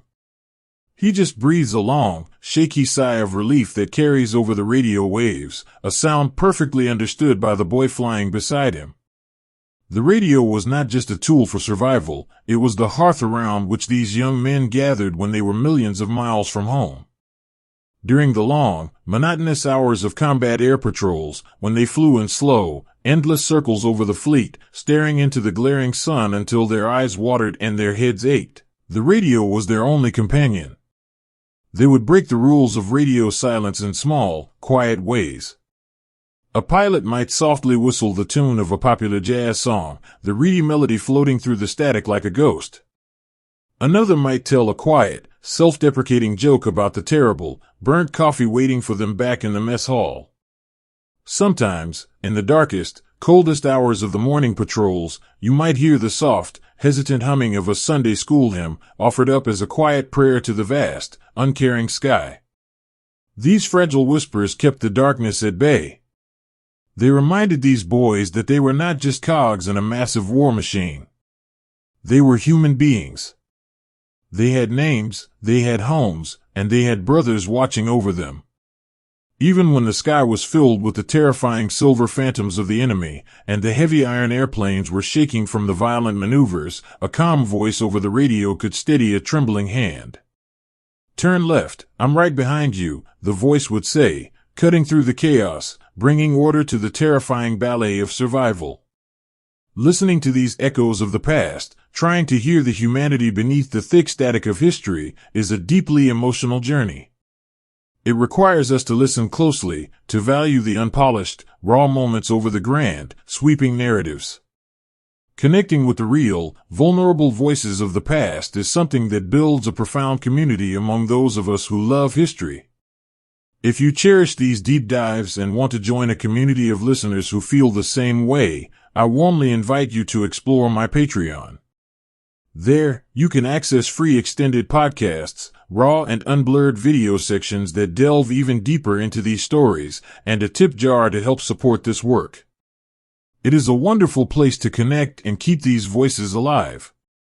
But please, to keep yourself safe, only use the secure link I've placed in the description below. If you try to search for this on the internet, the top results are unfortunately often fake websites designed to scam you, and I want to make sure you are protected. As the afternoon shadows begin to lengthen, stretching like long, dark fingers across the wrinkled surface of the ocean, the heavy fighters finally turn their noses toward home. The fuel tanks are running low, and the boys are bone-tired. Their shoulders ache from the heavy flying suits, and their faces are marked with deep red lines from their oxygen masks. In the distance, the aircraft carrier appears as a tiny, gray postage stamp on the blue envelope of the sea. As they enter the landing pattern, the radio chatters with the calm, professional voices of the ship's crew, guiding them down. The heavy tires screech against the wooden deck, the arresting wires catch with a violent, shuddering pull, and the massive engines are finally shut down, exhaling a final, exhausted breath of smoke. When Charlie climbs out of his cockpit, he reaches back and gently pats the heavy metal box of the radio, his fingers lingering on the cold dial for just a moment. He knows that the thick armor plating saved his life from the enemy's fire, but it was the radio that saved his mind. It was the fragile, invisible thread of a human voice that pulled him out of the dark. That night, resting in his narrow bunk under the soft amber light, Charlie writes a letter to his younger sister. He writes with a slow, thoughtful hand, the pen scratching gently across the paper. "Dear Mary," he writes. "The sky out here is bigger than anything we ever saw back home, and sometimes it can feel awfully empty. But I want you to know I am safe. Today, I got turned around in a cloud, and I was frightened. But then I heard an angel through the static, and he sounded exactly like that boy Thomas from the neighboring farm. As long as we can hear each other, Mary, we are never truly lost." He folds the letter carefully, tucking it into his envelope. The ship rocks gently beneath him, a soothing, maternal cradle in the middle of the vast ocean. He closes his eyes, and in the quiet of his mind, he doesn't hear the roaring of the engines or the rushing of the wind. He hears the soft, comforting hiss of the static, and the warm, scratchy voices of his friends, whispering through the dark, assuring him that morning will always come. The heaviest thing a man can carry is not made of iron or lead, but the quiet emptiness of the space beside him. Imagine the flight deck of the aircraft carrier just as the day begins to surrender to the evening. The sky is a masterpiece of bruised purples and soft, fading oranges, casting long, melancholic shadows across the vast wooden runway. The frantic, roaring energy of the afternoon's return has slowly ebbed away.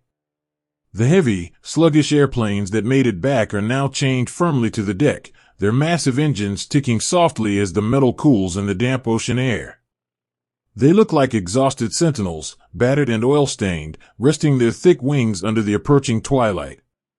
But down on the deck, amidst the tired deckhands and the lingering smell of aviation fuel, there is a profound and heavy silence. The crew stands near the edge of the ship, looking out over the safety netting. They are not looking at the beautiful sunset. They are looking at the empty horizon. They are listening for the deep, resonant thrum of a heavy engine that should be there, but isn't. They count the iron birds on the deck. 1, 2, 3, 4. And then, the counting stops. There is a space where the fifth plane should be. Gradually, as the stars begin to prick through the darkening canopy of the sky, the realization settles over the ship like a cold mist. The ocean is vast. It is impossibly, terrifyingly deep, and it keeps its secrets perfectly. The heavy fighter, with its thick armor and its stubborn resilience, was a magnificent shield, but even the strongest shield can be slipped by the chaotic, swirling fires of the sky. The men turn away from the horizon, their heads bowed, their footsteps heavy on the wooden planks. The transition from the adrenaline-fueled sky to the warm, dim interior of the ship is always jarring, but tonight, it is entirely heartbreaking. Let us walk down the narrow, steel corridors, beneath the soft, amber glow of the battle lamps, and step quietly into one of the berthing compartments. The air in here is warm, smelling of wool blankets, sea salt, and worn leather. It is normally a place of comfort, a sanctuary where young men laugh, trade stories, and read well-worn paperback novels. But tonight, the air is thick with a solemn, unspeakable grief. We find a young pilot sitting on the edge of his narrow mattress. We will call him Samuel. Samuel is 22, a boy with quiet, thoughtful eyes who used to spend his Sunday afternoons sitting on the front porch with his grandfather, listening to the radio. His hands are resting on his knees, and he is staring straight ahead. Just across the narrow aisle is another bunk. The gray wool blanket is perfectly tucked in, smoothed flat without a single wrinkle.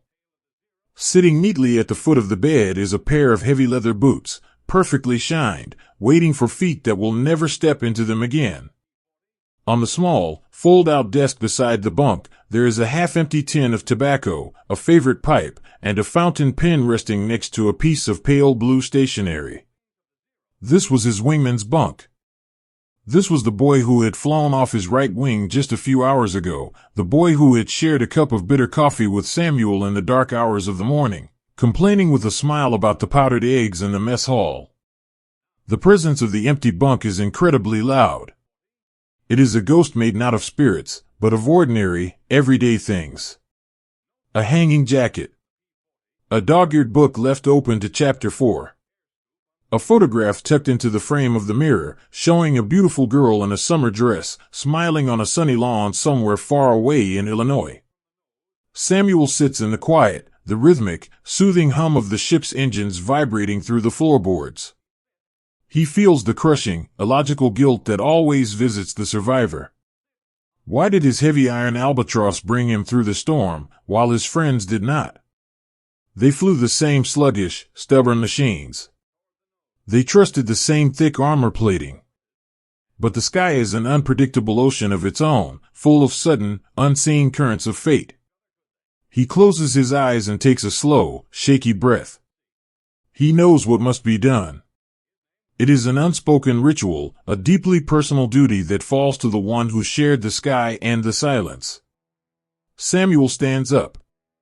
He moves slowly, almost reverently, to the empty bunk. He pulls a heavy, olive-drab canvas seed bag from the locker. This is the hardest choreography of the war. It is not the twisting dance of dogfights or the careful coordination of a bombing run. It is the careful, gentle packing of a friend's entire life into a canvas sack. He starts with the uniforms, folding the crisp cotton shirts with meticulous care, making sure the collars are straight. He packs the heavy wool sweaters and the thick socks. Every piece of fabric holds a memory. But it is the small, hidden things that break the heart. He picks up the pipe, still smelling faintly of cherrywood smoke, and wraps it carefully in a soft undershirt. He takes the dog-eared novel, smoothing the bent pages, and places it inside. And then, he turns to the small desk. He picks up the piece of pale blue stationery. The letter is half-written. Dear Mom and Dad, the neat handwriting reads. The ocean is calm today. Don't you worry about me, I am flying the safest, toughest airplane in the whole fleet. We watch out for each other up here. The ink stops there. The rest of the page is a devastating expanse of white. Samuel carefully folds the letter, his own vision blurring with hot, unshed tears. He places it into a small wooden box, along with the photograph of the girl in the summer dress.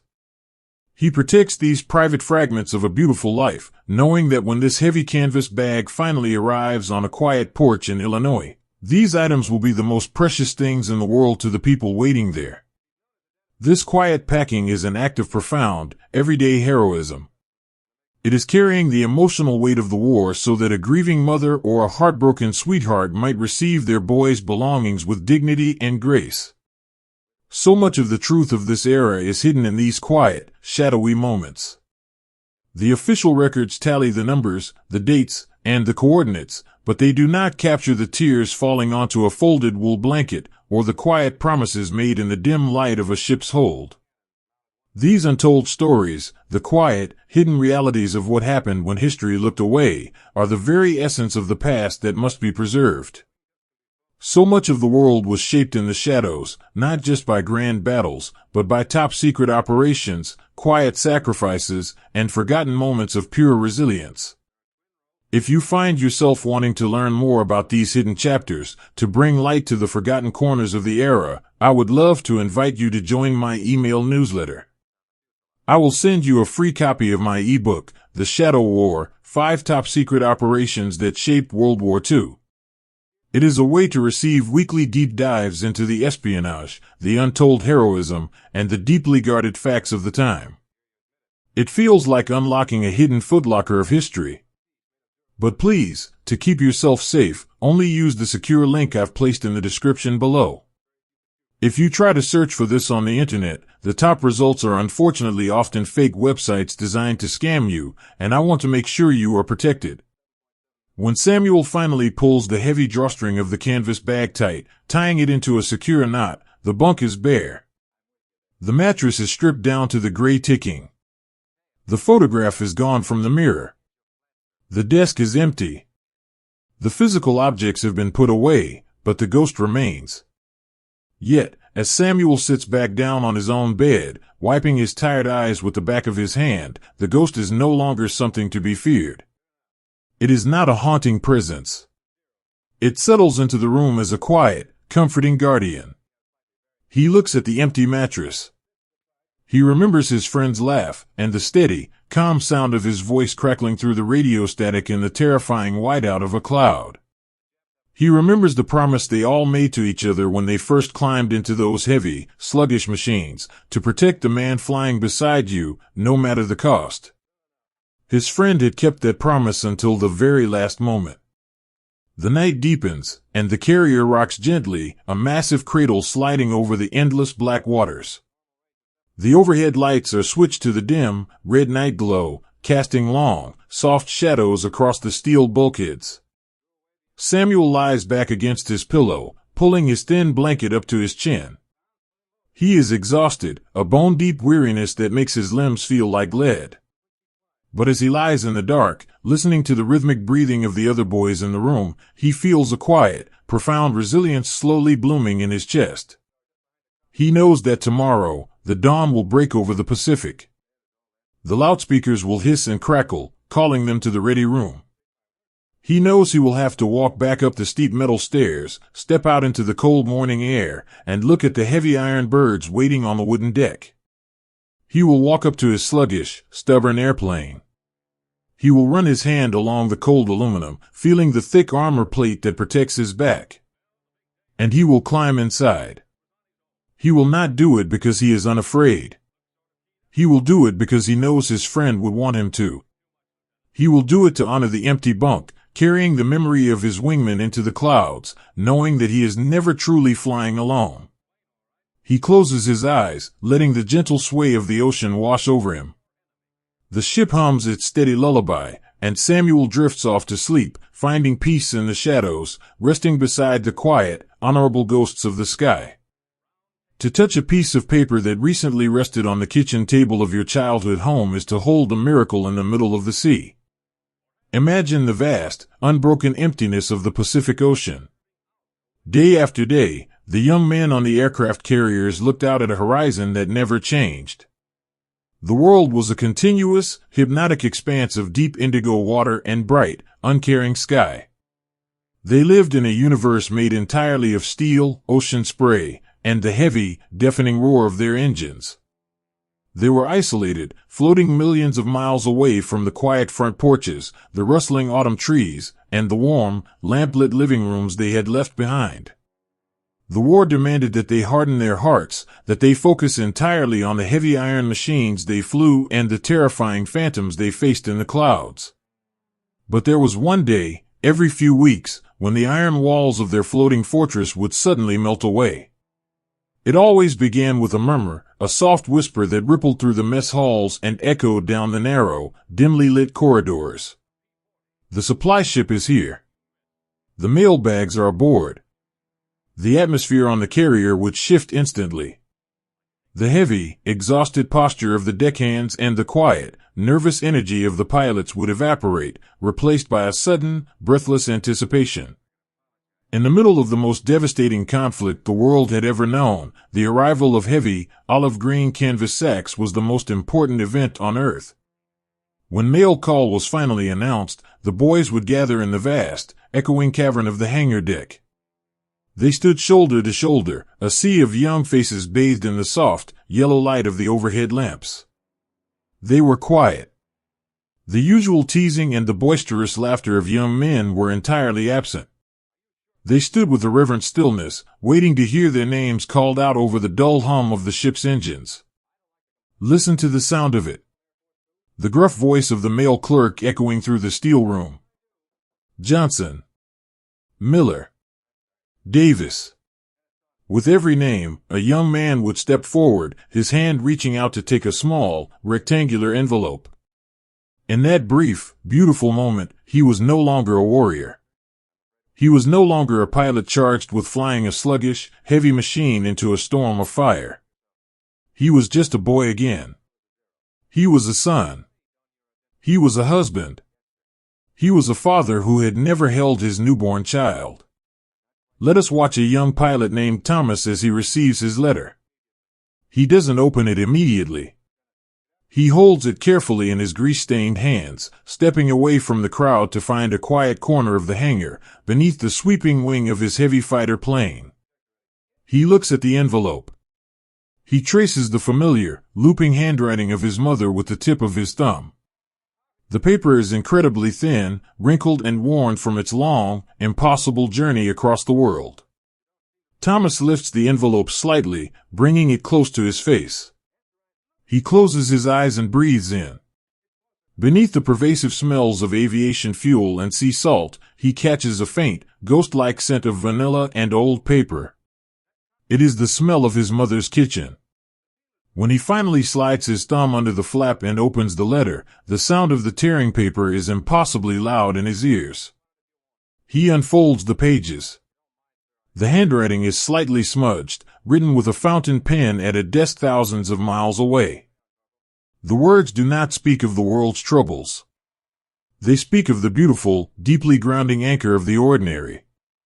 The tomatoes in the garden are finally turning red, his mother writes. Your father fixed the squeaky step on the back porch. The neighbor's dog still waits by the fence for you to come home and throw the ball. We love you so much. We pray for you every single night. As Thomas reads these words, leaning against the cold, thick aluminum of his sluggish fighter, something profound happens. The tight, heavy knot of fear that lives constantly in his chest begins to loosen. The terrifying memories of the agile enemy phantoms darting through the clouds slowly fade away, replaced by the warm, vibrant image of a quiet summer afternoon in his backyard. These letters were not just pieces of paper. They were paper hugs. They were tangible, physical pieces of love that had crossed an ocean to find them. Down in the sleeping quarters, the scene was repeated hundreds of times over. The narrow aisles between the bunks were filled with silent, reading men. Some smiled softly, completely lost in a world only they could see. Others stared at the pages with a heavy, unspoken sorrow, receiving news of a loved one's passing or the slow, inevitable fading of a romance left behind.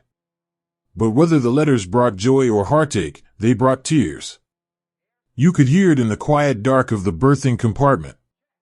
The soft, unmistakable sound of a boy weeping quietly into his pillow.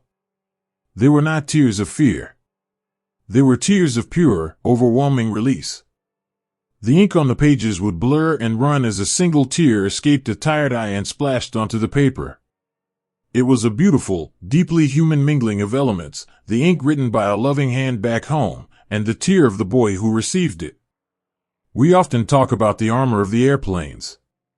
We talk about the thick, heavy plating behind the pilot's seat, the rugged, stubborn wings, and the self-sealing fuel tanks that kept these boys alive in the sky. But the letters were another kind of armor entirely. They were the armor of the soul. When a pilot climbed into the cramped, dark cockpit of his fighter in the cold hours before dawn, he didn't just carry his parachute and his radio. He carried his letters. They were folded meticulously and tucked deep into the breast pockets of their canvas flight suits, resting exactly over their hearts.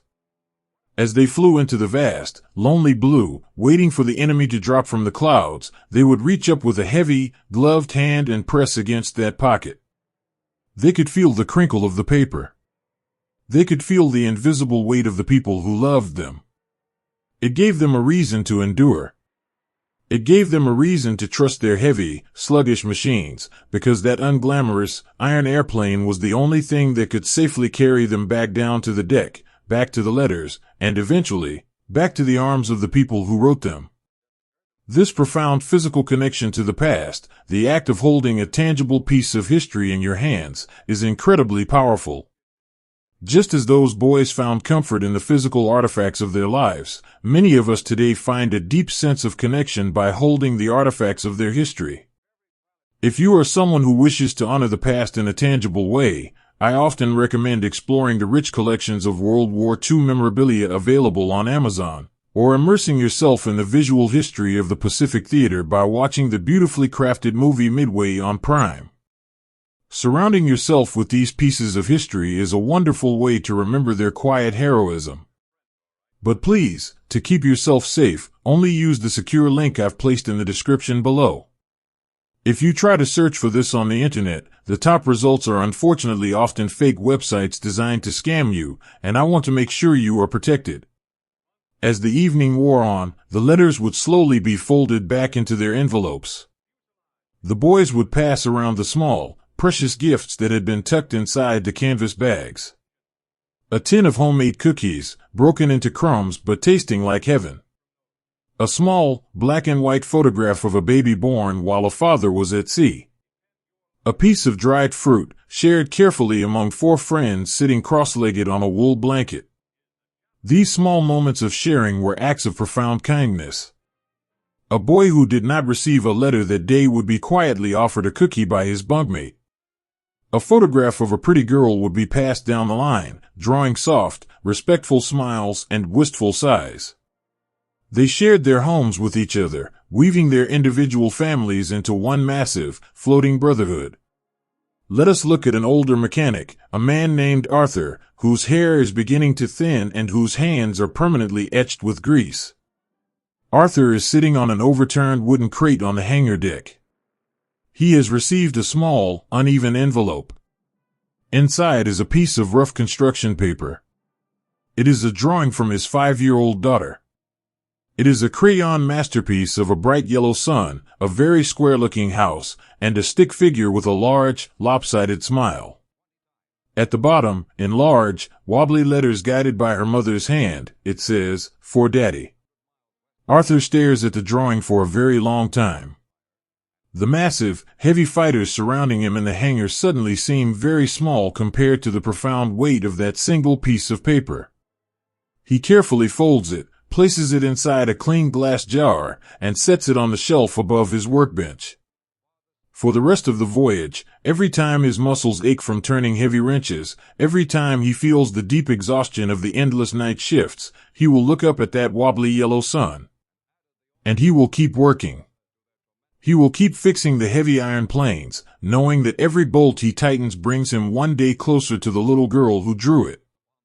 When the lights in the berthing compartments finally shift to the soft, red glow of the night, the ship falls into a peaceful, rhythmic silence. The letters are safely tucked beneath pillows, placed inside the pages of books, or held gently in sleeping hands. The heavy, unyielding nature of the war is still waiting for them outside the steel walls of the ship. Tomorrow, the sky will still be terrifying. The enemy phantoms will still be fast and agile, and the American fighters will still be heavy and sluggish. The struggle will begin all over again. But tonight, the blue desert of the Pacific does not feel quite so empty. The boys are not just floating adrift in the void. They have been tethered back to the earth by the fragile, beautiful ink of the people who wait for them. They sleep soundly, cradled by the gentle rocking of the ocean, wrapped tightly in 1,000 paper hugs, their dreams filled not with the roar of engines, but with the quiet, soothing whispers of home. A quiet shift in the wind is felt not with a sudden roar, but with a gentle, almost imperceptible change in the temperature of the air. Imagine the vast, slowly breathing expanse of the Pacific Ocean as it transitions from the brilliant, blinding blue of midday to the soft, dusty lavender of late afternoon. For many long, agonizing months, the young men living on the floating steel islands had felt like they were holding up the sky with their bare hands. They had survived on sheer willpower, clutching the control sticks of their heavy, unglamorous airplanes, weathering the storm of the swift, silver phantoms that danced so effortlessly above them. They had lost friends. They had packed away the belongings of boys who would never see the autumn leaves of home again. They had been tired in a way that sleep could not fix. But slowly, as the calendar pages were turned in the quiet shadows of the ship's navigation room, something began to change. It was not announced with a grand parade or a crackling speech over the ship's loudspeakers. It was a silent, profound shift in the momentum of the world, like the turning of a massive ocean tide deep beneath the surface of the water. The change began in the clouds. For so long, the American boys had looked out of their thick, scratched canopies and felt a cold knot of dread when they saw the agile enemy fighters dropping from the sun. The phantoms had always seemed untouchable, commanded by veteran pilots who moved with a terrifying, flawless grace. But the very thing that made the phantoms so beautiful, their feather-like construction, their lack of heavy armor, their sheer, unshielded devotion to speed, was beginning to collect a devastating toll. When a silver phantom made a mistake, there was no thick iron plate to catch the blow. There was no self-sealing rubber to swallow the fire. When the phantoms fell, they fell forever, taking their seasoned, master pilots down into the dark, silent depths of the blue desert. And so, the faces behind the goggles of the enemy planes began to change. The flawless, terrifying veterans were slowly being replaced by young, frightened boys, just as new to the sky as the American farm hands and grocery clerks had been only a season ago. These new phantoms did not dance with the same perfect rhythm. They hesitated. They faltered in the turns. Meanwhile, the story of the heavy, sluggish American fighter was writing a completely different ending. Let us look at a young pilot named William. When William first arrived on the carrier, his hands would shake so badly in the morning that he could barely hold his ceramic coffee mug. He had been terrified of his own airplane, convinced that its stubborn heaviness would be his undoing. But over the months, his heavy iron albatross had brought him home. Time and time again, it had taken the hits that would have shattered a lighter machine. It had absorbed the fury of the sky and stubbornly kept flying, its massive engine rumbling with a steady, unbroken heartbeat. Because the heavy airplane protected William, William survived his early mistakes. He lived long enough to learn. He lived long enough to understand the unique, lumbering poetry of his machine. He stopped trying to force it to dance like a swallow, and learned how to let it strike like a hawk. He learned how to use its immense weight to dive with terrifying momentum, and he learned how to trust the quiet, steady wingman flying by his side. William was no longer a frightened boy. He was a veteran. When you walked through the dimly lit corridors of the ship during these days, you could feel the difference in the air. The nervous, frantic energy of the early months had settled into a deep, calm resilience. The boys walked with a slower, more deliberate step. When they sat in the ready room, bathed in the soft amber light of the reading lamps, they were no longer jumping at every sudden sound. They leaned back in their leather chairs, their flight suits worn soft at the elbows and knees, quietly smoking their pipes and speaking in low, steady murmurs. They had looked into the absolute worst the sky had to offer, and they had found that they could not be broken. The heavy armor had held. The woven friendships had held. They were the turning tide. Out on the flight deck, the mechanics felt the shift, too. Let us stand beside a chief mechanic named Elias, a man with a gentle face lined by years of squinting into the sun. Elias watches as William's heavy fighter catches the arresting wire, its thick tires screeching against the wood before coming to a heavy, exhausted halt. In the past, William would have climbed out of the cockpit looking pale and hollow, his eyes wide with the lingering adrenaline of simply surviving. But today, as Elias rolls the heavy wooden chocks under the wheels, William slides the canopy back and takes a slow, deep breath of the salty ocean air. He doesn't scramble out. He takes his time. He pulls off his leather flying helmet, running a hand through his damp hair, and looks down at Elias with a soft, tired, but deeply genuine smile. Elias walks up to the heavy fuselage. He runs his calloused hand over the cold aluminum. There are fresh scars on the metal today, a line of jagged, torn holes along the edge of the wing where an enemy had managed a glancing blow. Elias traces the torn metal, and then he looks back up at William. "She took a little bruising today, Will," Elias whispers over the dying whine of the engine. "She did," William replies softly, patting the thick, sturdy edge of the cockpit. "But she didn't even flinch, Elias.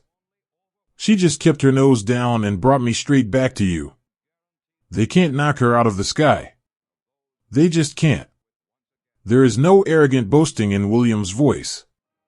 There is only a profound, quiet gratitude for the unglamorous, sluggish machine that has become an extension of his own soul. The heavy airplane is no longer a clumsy burden. It is a faithful, invincible guardian. To truly comprehend this shift, this quiet, gritty reality of boys becoming men in the crucible of the sky, we must look past the polished histories. The reality of their endurance is written in the grease stains, the exhausted smiles, and the battered, uncensored faces of those who lived it. It is a harsh, beautiful, and deeply human truth. If you wish to connect with this raw history on a profound level, I have curated a deeply moving collection on Gumroad. It contains a digital archive of unseen, raw images and visual records of the war that are simply too restricted, too unvarnished to be shown here. It connects us directly to the harsh, uncensored realities these men endured. Please, to keep yourself safe, only use the secure link I've placed in the description below. If you try to search for this on the internet, the top results are unfortunately often fake websites designed to scam you, and I want to make sure you are protected. As the evening descends over the fleet, painting the ocean in deep, shadowy hues of charcoal and navy, the life inside the ship softens into a gentle rhythm. In the wardroom, a battered phonograph softly plays a slow, mournful jazz tune, the music drifting through the steel hallways like a warm breeze. William sits at a small fold-out desk in the corner of his berthing compartment. He is holding a fountain pen, carefully writing a letter to his father back in a quiet, snowy town in the mountains. He writes with a slow, deliberate hand. "Dear Dad," the letter reads. "The ocean was quiet today. We went up, and we came back down, and all the boys in my squadron are sleeping safely in their bunks tonight. I remember how worried you were when I told you how heavy and slow my airplane was compared to theirs. But Dad, you don't need to worry anymore. We figured her out. She is the strongest thing in the world.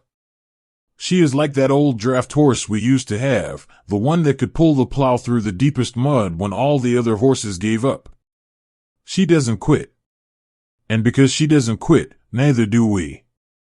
He pauses, watching the ink dry on the thin, crinkling paper.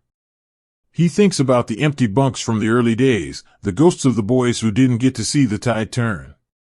He carries their memory with him every time he pushes the heavy throttle forward. He finishes the letter with a quiet promise. "We are finding our way, Dad. The wind is finally at our backs. Leave the porch light on for me." He folds the letter, seals it, and sets it gently on his locker. He lies back on his narrow mattress, listening to the soothing, maternal rocking of the ship as it glides through the dark water. Up above, on the cold, windswept flight deck, the heavy iron birds sit in the moonlight. They are no longer the underdogs of the sky. They are the undeniable masters of it. They sit heavily on their thick rubber tires, their blunt noses pointing out toward the horizon, draped in shadows and dusted with sea salt. They do not look graceful, but they look entirely immovable. The turning of the tide was not a sudden victory. It was the slow, beautiful realization that endurance is a far more powerful weapon than agility. The swift, fragile phantoms of the East had broken themselves against the thick iron shields of the American fleet. The sluggish fighters, built by the loving hands of factory workers back home, had weathered the most terrifying storm in history simply by refusing to shatter. And as the young pilots slept below, dreaming of quiet hometowns and letters from sweethearts, the heavy machines stood guard under the stars. They were ready for whatever the dawn would bring, completely unafraid of the blue desert, carrying the steady, unbreakable heartbeat of a tide that would never turn back. To hold the lives of thousands in the palm of your hand is a weight far heavier than any iron wing. Imagine the sky directly above the massive, floating steel islands of the Pacific Fleet. It is high noon, and the sun is not just a warm light in the sky, it is a glaring, blinding presence that fills the entire world with a brilliant, white-hot intensity. Up here, miles above the dark indigo waves, the air is thin and bitterly cold, a sharp contrast to the baking heat of the glass canopy overhead. This is the realm of the combat air patrol. It is not a place of sudden, swirling dogfights or the chaotic, breathless rush of an ambush. It is a place of slow, endless, mesmerizing circles. Let us sit quietly in the cockpit beside a young man named Robert. Back in the gentle, rolling hills of upstate New York, Robert used to spend his summers lying in the tall grass, watching the hawks trace lazy, invisible patterns in the clouds. Now, he is the hawk. But his vigil is not born of instinct, it is born of a profound, overwhelming responsibility. Robert looks down through the thick, scratched plexiglass of his canopy. Far, far below, resting on the wrinkled, shimmering blanket of the ocean, is the fleet. From this high up, the massive aircraft carriers and battleships look like tiny, gray slivers of driftwood leaving thin, white trails of foam in their wake. They look incredibly small. They look impossibly fragile. But Robert knows what is inside those tiny gray slivers. He knows the narrow, warmly lit corridors smelling of fresh coffee and diesel fuel. He knows the cavernous hangar decks where the mechanics, with grease-stained hands and weary smiles, are carefully mending the torn aluminum of returning planes. He knows the cooks baking fresh bread in the galleys, and the young sailors sitting on their narrow bunks, reading well-worn letters from home, trusting completely that they are safe. They are safe because Robert is up here. He is their ceiling.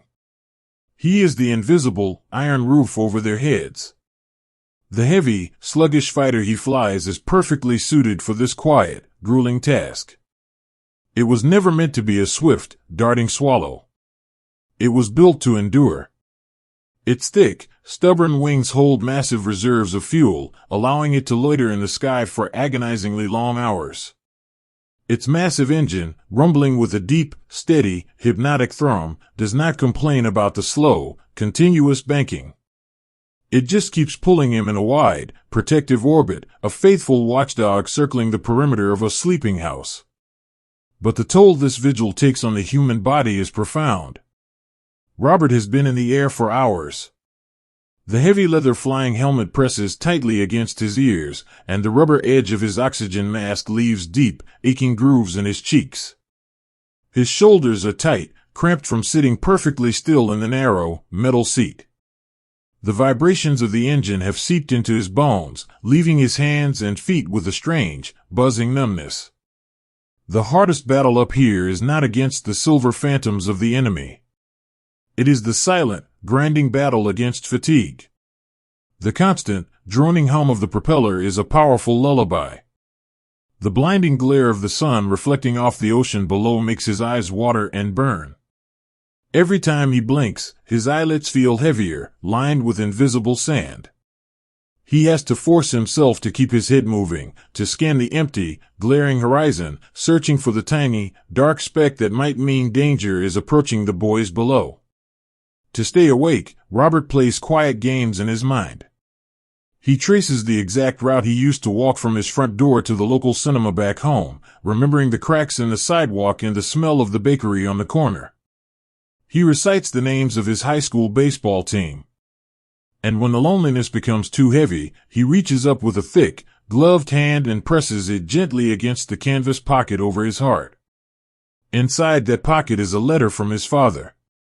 His father works as a night watchman at a sprawling rail yard in the city. When Robert was a little boy, he couldn't understand how his father could stay awake all night, walking the quiet, snowy tracks with nothing but a heavy flashlight and a thermos of black coffee. It's not about the excitement, Robbie, his father had written to him just before the ship set sail. It's about the trust. The folks sleeping in their beds don't ever see me walking the line. But they sleep soundly because they know I'm there. Keeping the watch is the quietest kind of love there is.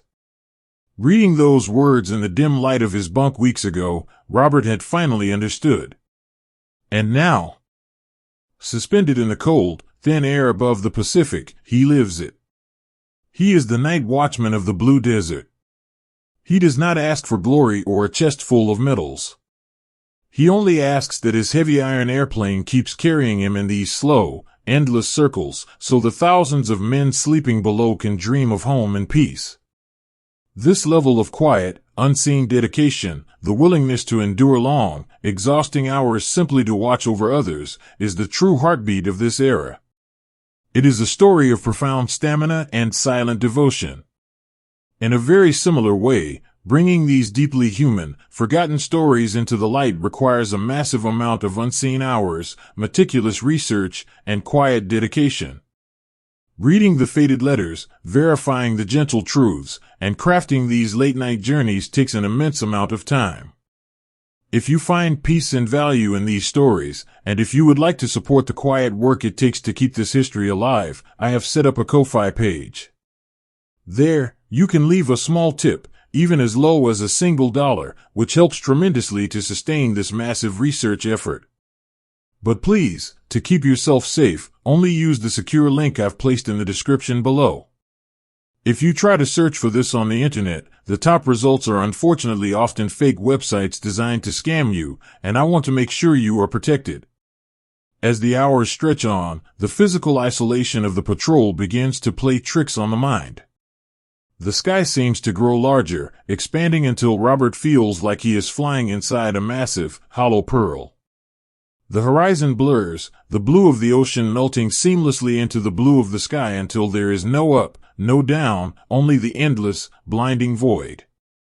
Suddenly, a soft hiss of static breaks the absolute silence in his headset. It is a jarring, startling sound, followed by a low, calm voice. "How are your eyes holding up, Robbie?" It is his wingman, Thomas, flying a few miles away in the opposite arc of the massive circle. Robert turns his head, squinting through the glare, and finally spots the thick, dark silhouette of Thomas's heavy fighter, drifting slowly against the backdrop of a towering white cloud. Robert presses the heavy rubber button on his throttle. "They're burning," he whispers back, his voice dry and raspy from the oxygen mask. "But I'm awake. I'm keeping the line." Just another hour, Thomas's voice crackles back, warm and incredibly steady. "The sun's starting to dip. Just keep flying the circle, buddy. I'm right here with you." That brief, fragile tether of a human voice changes everything. The vast, terrifying emptiness of the sky recedes. Robert is not alone. He and Thomas are two heavy, iron sentinels, weaving an invisible net of protection over the fleet. They are tired, they are cold, and they are aching, but they are together. Robert loosens his death grip on the control stick, taking a slow, deep breath.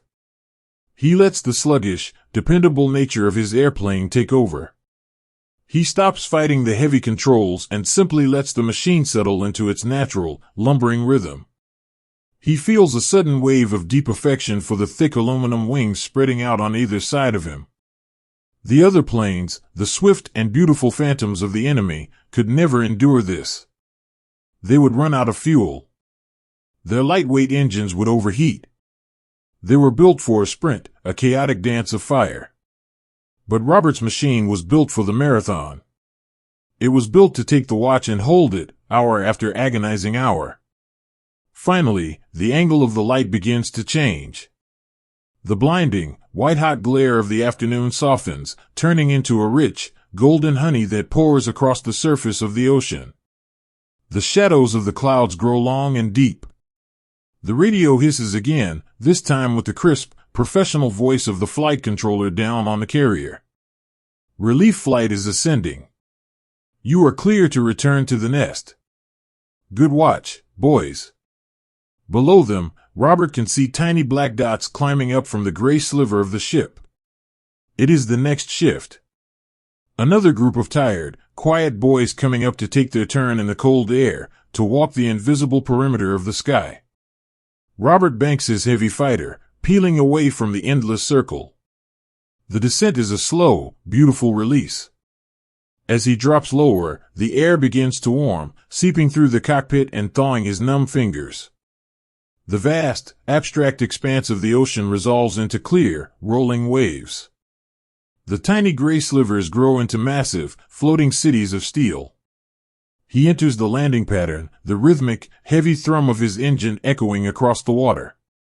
When his tires screech against the wooden deck and the arresting wire catches, pulling him to a firm, heavy stop, his entire body sags against the harness. The engine sputters and dies. The silence that rushes into the cockpit is profound, broken only by the sound of the wind and the gentle wash of the sea against the hull. Robert slowly slides the canopy back. The warm, humid air of the Pacific wraps around him like a heavy blanket, carrying the sweet, comforting smells of oil, canvas, and cooking food. He unbuckles his harness and climbs out onto the wing, his legs feeling like lead, his knees shaking slightly from the long hours of stillness. He climbs down to the deck and stands for a moment, simply looking around. The flight deck is bustling with activity. Mechanics are rushing to the planes, deckhands are moving heavy chains, and a group of off-duty sailors are leaning against the safety netting, laughing and pointing at a flying fish skimming over the waves. None of them look up at Robert. None of them know the quiet, exhausting battle he just fought against the glare and the sleep. They just go about their lives, feeling perfectly safe under the open sky. Robert smiles, a soft, weary smile that doesn't quite reach his red, stinging eyes. He pats the thick, warm metal of his sluggish airplane, offering a silent thank you to the machine that carried the weight of the watch. He turns and walks slowly toward the hatch, ready to climb down into the dim, warm corridors of the ship, ready to lie in his narrow bunk and sleep the deep, dreamless sleep of a man who has kept his promise. He leaves the sky to the next pair of heavy iron wings, knowing that the circle remains unbroken, and the quiet guardians of the fleet will always hold the line. There is a kind of tiredness that does not rest in the muscles, but settles deeply into the very marrow of the bone, heavy and quiet as falling snow. Imagine the aircraft carrier not as a glorious, gleaming ship cutting swiftly through the bright blue waters, but as a living, breathing creature that has been asked to swim entirely too far. The days and nights have long since blurred together into a single, seamless ribbon of gray and blue. It is no longer Tuesday or Thursday, it is simply the day they fly, or the day they wait to fly. The paint on the ship's bulkheads is peeling, revealing the rust and the raw, scarred steel beneath. The heavy wooden planks of the flight deck are deeply grooved and stained black with oil, rubber, and the relentless pounding of heavy tires. And the men who walk upon this deck are moving through a dream. Let us quietly observe a young pilot we will call Edward. Before he crossed the great blue desert, Edward was a boy who ran up the stairs of his family home two at a time, full of boundless, restless energy. Now, as he sits on a wooden crate in the dim, amber light of the ready room, every movement he makes is agonizingly slow. He stares at the scuffed toes of his heavy leather boots, his hands resting loosely between his knees. His flight suit, which used to fit him snugly, now hangs loosely on his frame. The Pacific has slowly drained the weight from him, replacing it with shadows. When Edward blinks, his eyelids look incredibly heavy, like they are made of lead. His eyes are surrounded by deep, bruised circles of purple and gray. It is the face of a young man who has lived a lifetime in the span of a few short months. The silence in the ready room is profound. There are dozens of other pilots sitting in the leather chairs and on the wooden benches, but no one is speaking. The grand, boisterous tales of dogfights and the nervous, energetic chatter of their early days have vanished entirely. They are simply trying to conserve the tiny, fragile embers of energy left inside them. They breathe in slow, shallow rhythms, listening to the low, omnipresent hum of the ship's ventilation fans. When the call finally comes over the crackling loudspeaker, summoning them to the flight deck, nobody jumps up. They rise slowly, like old men rising from a winter fire. Putting on their gear requires a monumental, conscious effort. The canvas life vest feels like it is filled with wet sand. The parachute harness, with its thick webbing and heavy metal buckles, drags at their aching shoulders. Edward moves his arms with a deliberate, almost robotic precision, perfectly tying his boots because he knows if he does not focus completely, his trembling, exhausted fingers will fail him. But the pilots are not the only ghosts wandering the steel corridors of the ship.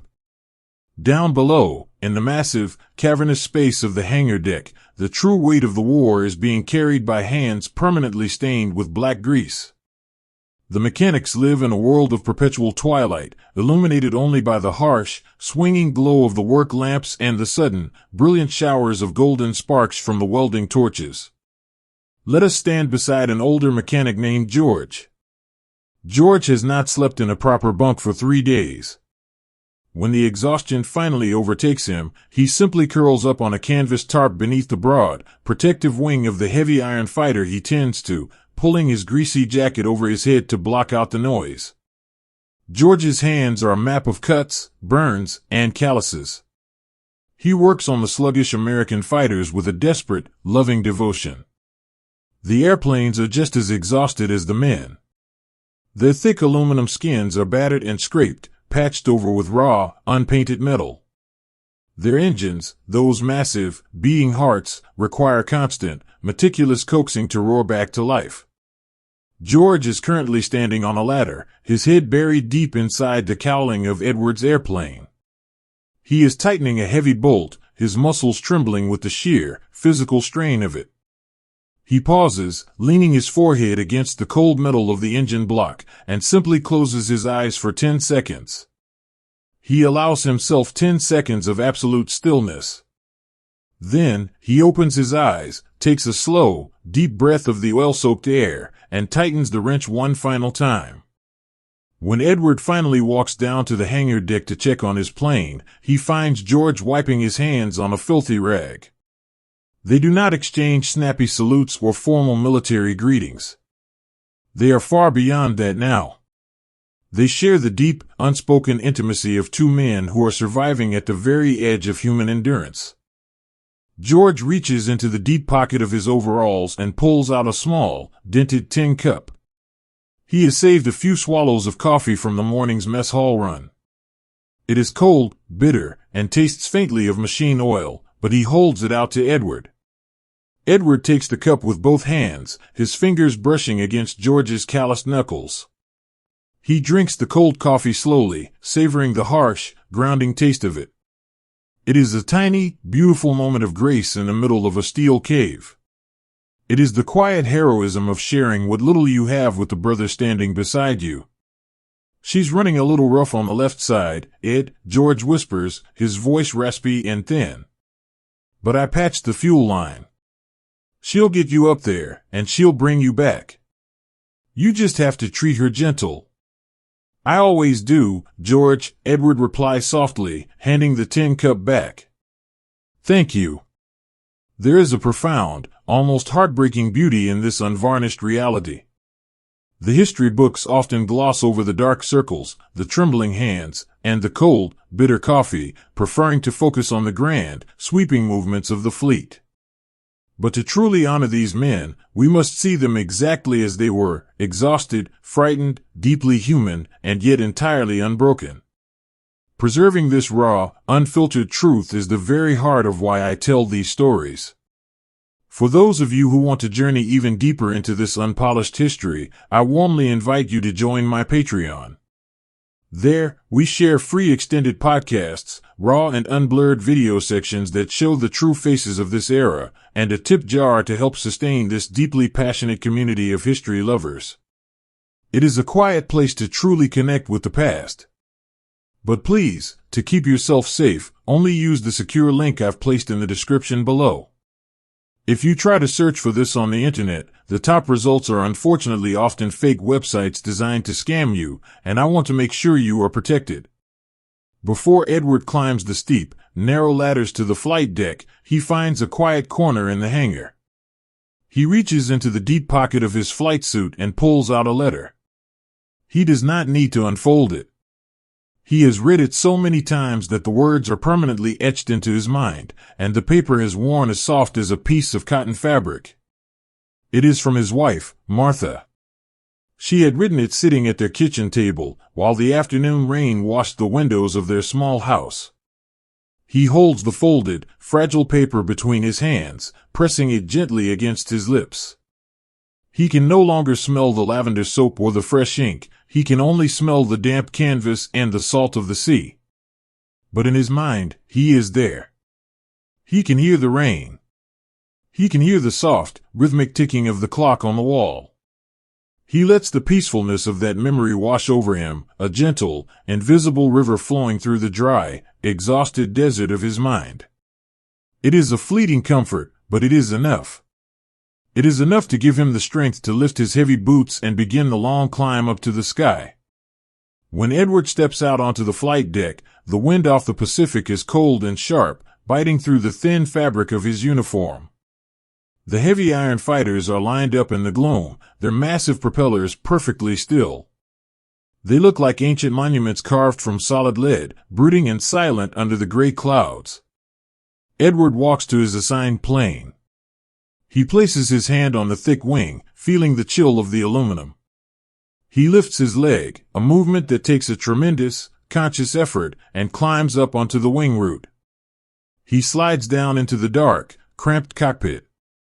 The heavy armor plate behind the seat is a cold, hard comfort against his aching back. He buckles the heavy harness, the metallic clicks sounding loud in the quiet morning. He connects his oxygen mask, smelling the dry, rubbery scent of the air that will keep him alive in the thin altitudes. He looks out through the thick, scratched canopy glass. The deckhands are moving around the planes, pulling the heavy wooden chocks and connecting the starting carts. They look like shadows dancing in the mist. Everyone is moving slowly, burdened by the same invisible, crushing weight of fatigue. And yet, despite the bone-deep exhaustion, despite the heavy, sluggish nature of the planes and the terrifying agility of the phantoms waiting in the clouds, a quiet miracle occurs. The heavy engine directly in front of Edward coughs, sputters, and then catches with a deep, violent roar that shakes the entire aircraft. The propeller blurs into an invisible disk. The smell of burning oil and rich aviation fuel fills the air. Edward pushes the heavy throttle lever forward. His tired hands grip the control stick. The massive, unglamorous iron albatross begins to roll down the wooden deck, gathering speed, fighting the immense gravity of the earth. With a final, heavy lurch, the tires leave the deck. Edward is pressed back into his seat as the sluggish fighter begins its slow, steady climb into the gray sky. He is incredibly tired. He feels the weight of the entire world pressing down upon his shoulders. But as the heavy wings catch the air, lifting him higher and higher above the dark, rolling ocean, he does not break. He keeps his eyes on the horizon. He listens to the steady, comforting thrum of the engine that George's exhausted hands so lovingly tuned. He feels the soft, folded letter resting gently over his heart. He carries the weight of the fatigue, bearing it in silence, a quiet, soaring guardian rising once more to hold the line, fueled by nothing more than simple, profound love and an unbreakable, gentle resilience. True strength rarely announces itself with a graceful leap, it simply stands its ground when the wind tries to blow it away. Imagine, if you will, the flight deck of the aircraft carrier as the evening sun begins to dip below the edge of the world. The ocean turns from a glaring, brilliant blue into a deep, soothing canvas of indigo and violet. The air cools, bringing with it the gentle, familiar sense of sea salt, damp canvas, and the faint, metallic aroma of cooling engines. The day's labor is done. The heavy, iron birds have returned to their roosts, and the flight deck is bathed in the soft, fading light of twilight. There is a quiet, profound realization settling over the ship in these twilight hours. It is spreading slowly, like a warm blanket being drawn over a tired shoulder. For months, the young men aboard this floating steel island had lived under the heavy shadow of the enemy's graceful, silver phantoms. They had believed the whispers that their own airplanes were too sluggish, too thick, and too stubbornly heavy to ever truly rule the sky. They had braced themselves for a long, heartbreaking struggle. But as the days turned into weeks, and the weeks into months, a strange and beautiful truth began to emerge. The heavy airplanes were not just surviving the storms. They were winning. To understand the sheer, surreal wonder of this, you must step into the worn leather boots of a young pilot we will call Samuel. Samuel is 20 years old, a boy who grew up in the quiet, rolling farmlands of the Midwest, where the pace of life was measured by the slow turning of the seasons. When he first saw the heavy fighter he was meant to fly, he had felt a deep knot of worry in his chest. It looked like a flying anvil. It groaned when he pushed the throttle, and it seemed to fight the very air it was meant to soar through. But tonight, Samuel sits quietly on the edge of his narrow bunk in the dimly lit berthing compartment. The room is filled with the soft, rhythmic breathing of his fellow pilots, the comforting hum of the ship's ventilation, and the gentle, swaying motion of the ocean beneath them. Samuel is holding a small, leather-bound journal. He is not writing down statistics or cold, hard facts.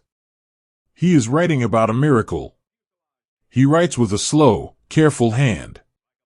The skies were full of them today, he notes, the pen scratching softly against the paper. They danced around us just like they always do, so fast and so light. But my heavy old girl just kept her nose pointed straight. She took 3 hits to the wing. I heard the thuds, like someone knocking on a heavy oak door. But she didn't even shudder.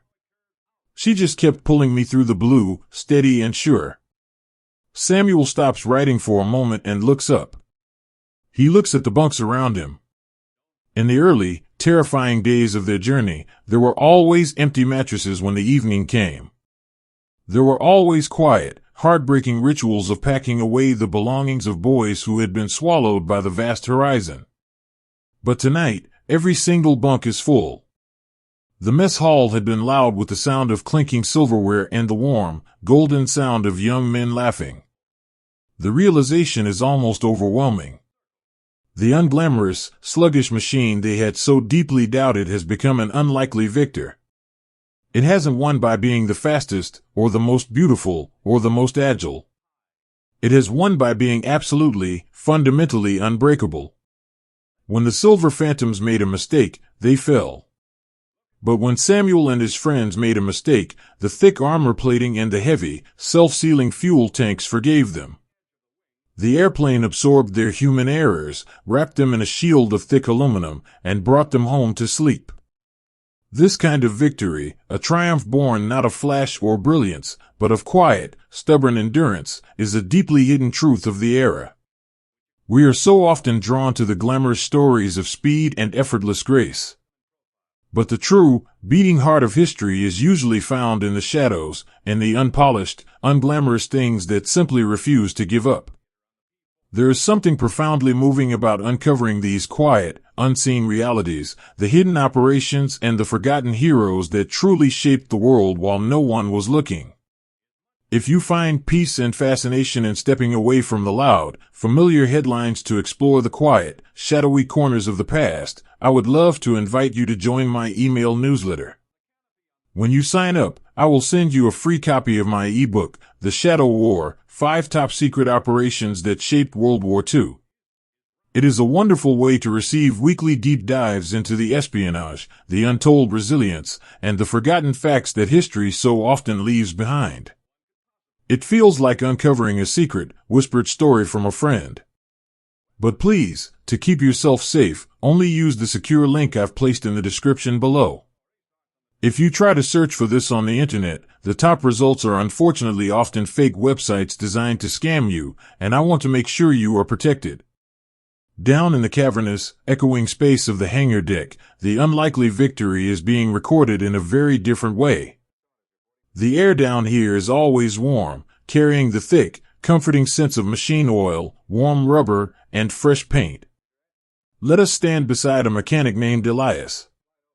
Elias is an older man, his hair graying at the temples, his hands permanently lined with the dark grease of his trade. He is standing on a small wooden step stool beside the massive, blunt nose of one of the heavy fighters. The airplane looks incredibly weary. Its blue paint is chipped and faded by the relentless Pacific sun, and there are patches of bare, scratched metal where Elias has spent the evening hammering out the dents of the day's encounters. In Elias's hand is a very small, very fine paintbrush. He dips it carefully into a small tin of white paint. A young pilot, the boy who flew this very machine just hours ago, walks softly up to the airplane. He is holding 2 chipped, ceramic mugs of steaming hot cocoa, coaxed from a friendly cook in the galley. He hands one silently to Elias. Elias accepts the warm mug with a grateful nod, taking a slow, appreciative sip. Then, he sets the mug down on the wing and turns back to his work. With incredible care, his calloused hand perfectly steady, Elias paints a tiny, stark white flag onto the fuselage, just beneath the rim of the cockpit. It is a quiet, unassuming mark. It joins 3 other small flags already painted there. There is no cheering. There is no boastful pride. The pilot simply reaches out and rests his hand on the thick metal of the airplane's side, feeling the latent heat of the massive engine still radiating through the skin. He looks at the tiny painted flags, and then he looks at Elias. "I didn't think she had it in her, Elias," the boy whispers, his voice filled with a gentle, reverent awe. "When I first saw her back in training, I thought she was too heavy to ever catch anything. I thought she was just a flying target." Elias smiles, a soft, wise smile that reaches all the way to his tired eyes. He reaches out and pats the heavy cowling of the engine, right over the heart of the machine. "She's not a dancer, son," Elias replies, his voice a low, soothing rumble. "She's a brawler. She was built by folks back home who wanted to make sure you lived long enough to grow old. She doesn't have to be fast. She just has to be there when the dust settles." They stand there together in the dim amber light of the hangar, sipping their warm cocoa, keeping a quiet vigil beside the sleeping giant.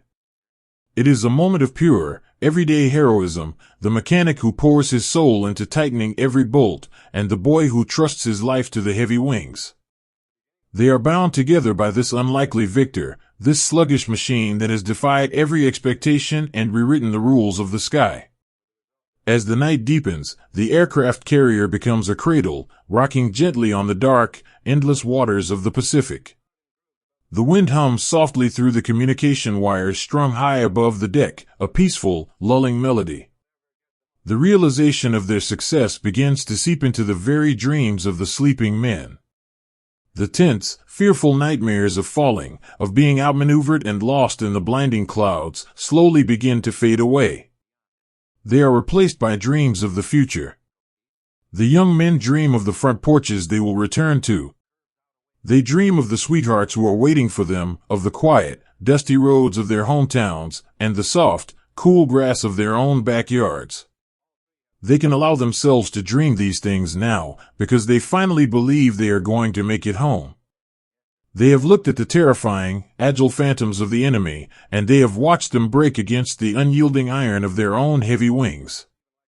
The sky is no longer a place of absolute dread. It is simply a workplace, a vast blue field where they must carry out their heavy, laborious tasks, wrapped safely in the thick armor of their faithful machines. Up on the flight deck, under a canopy of 1,000,000 brilliant stars, the heavy fighters sit in silent rows. In the silvery light of the moon, their thick, unglamorous bodies cast long, solid shadows across the wooden planks. They are resting now, their engines quiet, their heavy tires settled firmly on the deck. They are the unlikely victors of the great blue desert. They did not win with beauty. They did not win with grace. They won with a stubborn, quiet, beautiful resilience. They took the hits, they carried the weight, and they kept the boys safe. As you lie in the quiet of your own room, listening to the gentle stillness of the night, think of the profound peace that settled over that floating steel island. Think of the warm, heavy exhaustion of a fear that has finally been laid to rest. The storm had come, the winds had howled, but the heavy iron birds had stood their ground. The night is safe. The boys are sleeping securely in their bunks. And the sluggish, beautiful machines stand guard in the dark, waiting patiently for the dawn, ready to carry them through the sky once more. It is a strange and beautiful thing when the loudest sound in your world finally stops, leaving behind a silence so deep you can almost hear the stars turning. Imagine the slow, heavy exhale of a long journey finally coming to an end. For months, the young men of the Pacific had lived inside a universe of overwhelming noise. They had slept next to the vibrating steel walls of the aircraft carrier. They had breathed in the scent of burning aviation fuel and salty ocean spray. They had lived their lives to the deafening, earth-shaking roar of their heavy iron fighters launching into the wind. But now, as the massive gray ships slowly glide into the calm, sheltered waters of a home port, the great engines are finally quieted. The thick ropes are thrown across to the docks, pulling the floating cities tight against the wooden piers. The war, for these boys, is over. The blue desert has been crossed, and the heavy, sluggish airplanes have done exactly what they were built to do. They have brought the boys home. Before leaving the ship for the last time, many of the young pilots performed a quiet, private ritual. Let us watch a young man named John. He walks up the narrow metal stairs to the flight deck one last time. The deck is strangely empty now, bathed in the pale, gentle light of early morning. He walks over to the heavy iron bird that had been his shield in the sky. The airplane looks exhausted. Its blue paint is faded and chipped, scarred by the weather and the violent encounters in the clouds. John doesn't say anything aloud. He simply takes off his leather flying glove and rests his bare hand against the thick, cold aluminum of the wing. He runs his fingers over the flush rivets and the patched holes. In his mind, he sees the terrifying, agile phantoms of the enemy darting out of the sun, and he remembers how this stubborn, unglamorous machine had simply absorbed the fire, wrapping its thick metal arms around him and refusing to let him fall. He pats the heavy cowling over the engine, a soft, lingering touch, like saying goodbye to a faithful, tired horse. He whispers a silent word of thanks to the mechanics, to the factory workers back in the heartland, and to the airplane itself. And then, he turns and walks away, leaving his armor behind. The journey back into civilian life is not a sudden leap, it is a slow, surreal transition. Imagine sitting in the softly cushioned seat of a passenger train, moving steadily across the vast American landscape. The rhythmic, soothing clack-clack of the iron wheels on the tracks replaces the thrum of the ship's engines. John rests his forehead against the cool glass of the window, watching the country roll by. It is almost impossible for him to reconcile the two worlds. He looks out at the endless fields of golden wheat swaying gently in the afternoon breeze. He sees small, whitewashed farmhouses with laundry drying on the line, and children chasing wooden hoops down dusty dirt roads. It looks exactly as it did when he left. The trees have not changed. The rivers still bend in the same gentle curves. The towns are completely untouched, peaceful and quiet under the pale blue sky. But John has changed profoundly. He sits in his crisp uniform, his canvas duffel bag resting at his feet, carrying memories that the people waving from the farmhouses could never begin to understand. He carries the weight of the vast, terrifying ocean. He carries the sound of the radio static and the voices of friends who will not be taking this train ride home. He feels like a ghost, floating through a beautiful, innocent world that feels entirely separate from the one he just survived. He closes his eyes and listens to the gentle rocking of the train car. The other returning boys in the car are quiet, too. There is no loud cheering, no boastful storytelling. There is just a deep, bone-weary exhaustion, and a quiet, fragile hope that they can somehow learn to fit back into the peaceful lives they left behind. It is deeply moving to think about this quiet contrast, the jarring difference between the harsh realities of the Pacific Theater and the untouched quiet of the home front. For those of us looking back, trying to truly understand the sheer scale of what they faced in the homes they fought to return to, it helps to connect with the history visually and tangibly. Many history enthusiasts find a profound connection by exploring the beautiful World War II memorabilia available on Amazon, or by watching deeply respectful, immersive films like Midway on Prime. Surrounding yourself with these artifacts and stories is a wonderful way to honor the past and bridge the gap between their world and ours. But please, to keep yourself safe, only use the secure link I've placed in the description below. If you try to search for this on the internet, the top results are unfortunately often fake websites designed to scam you, and I want to make sure you are protected. When the train finally hisses to a stop at John's hometown station, the evening shadows have grown long and deep. The air smells of pine needles and damp earth, a scent so familiar and so deeply rooted in his childhood that it makes his chest ache. He steps down onto the wooden platform. The station is mostly empty. There is no brass band playing. There is no crowd of cheering townspeople. It is just a quiet Tuesday evening.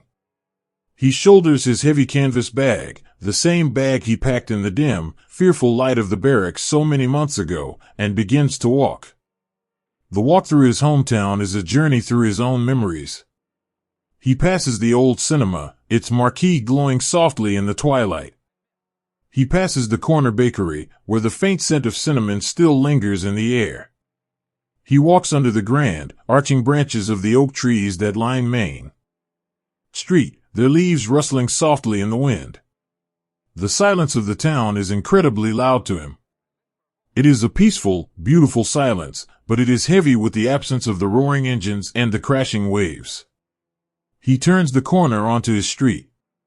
The houses sit neatly in a row, with warm, golden light spilling from the living room windows out onto the manicured lawns. And then, he sees it. His house. The front porch light is on. It is a small, glowing beacon in the dusk. He remembers sitting on the edge of his narrow bunk on the ship, thousands of miles out in the blue desert, reading a tear-stained letter from his mother. "We leave the porch light on for you every single night," she had written. "It will stay on until you walk up the steps." John's footsteps slow down. His heart begins to beat with a heavy, nervous rhythm, completely different from the adrenaline of the sky. He walks up the paved driveway, his heavy boots making soft, scuffing sounds against the concrete. He reaches the wooden steps of the porch. He takes a deep breath, smelling the sweet scent of the honeysuckle climbing the trellis. He places his hand on the familiar, worn handle of the screen door. He opens it, and the hinges let out a soft, familiar squeak. The front door opens before he can even knock. Standing in the warm light of the hallway is his mother. She is wearing a simple floral apron over her dress, and her hands are covered in flour from the kitchen. She freezes, her eyes widening, her breath catching in her throat. John drops his heavy canvas bag. It hits the wooden floorboards with a dull, heavy thud. There are no grand words spoken. There are no dramatic speeches about bravery or the horrors of the sky. There is only a sudden, tearful, desperate embrace. She wraps her flower-covered arms around his neck, burying her face in the shoulder of his uniform, weeping softly. John closes his eyes, wrapping his arms around her, resting his cheek against her hair. In that quiet, fiercely held embrace, the blue desert finally washes away. The terrifying phantoms in the clouds, the blinding glare of the sun, the freezing altitudes, it all melts into the warmth of the hallway. The everyday heroism of this moment is profound. It is the heroism of a mother who waited, who kept the light burning, who hid her own paralyzing fears in the ink of cheerful letters. And it is the heroism of a boy who endured the unimaginable, trusting his sluggish, iron airplane to carry him through the fire, simply so he could stand in this hallway once again. Later that night, the house falls quiet. John's parents have gone up to bed, their hearts finally at peace. John sits alone in the living room, resting in his father's worn armchair. The only sound is the gentle, rhythmic ticking of the grandfather clock in the corner, and the occasional settling of the old wooden house. He is wearing a pair of soft flannel pajamas, civilian clothes that feel incredibly light and strange against his skin. He holds a warm cup of tea between his hands. He looks out the dark window. He knows that he is safe. But the adjustment to this profound quiet will take time.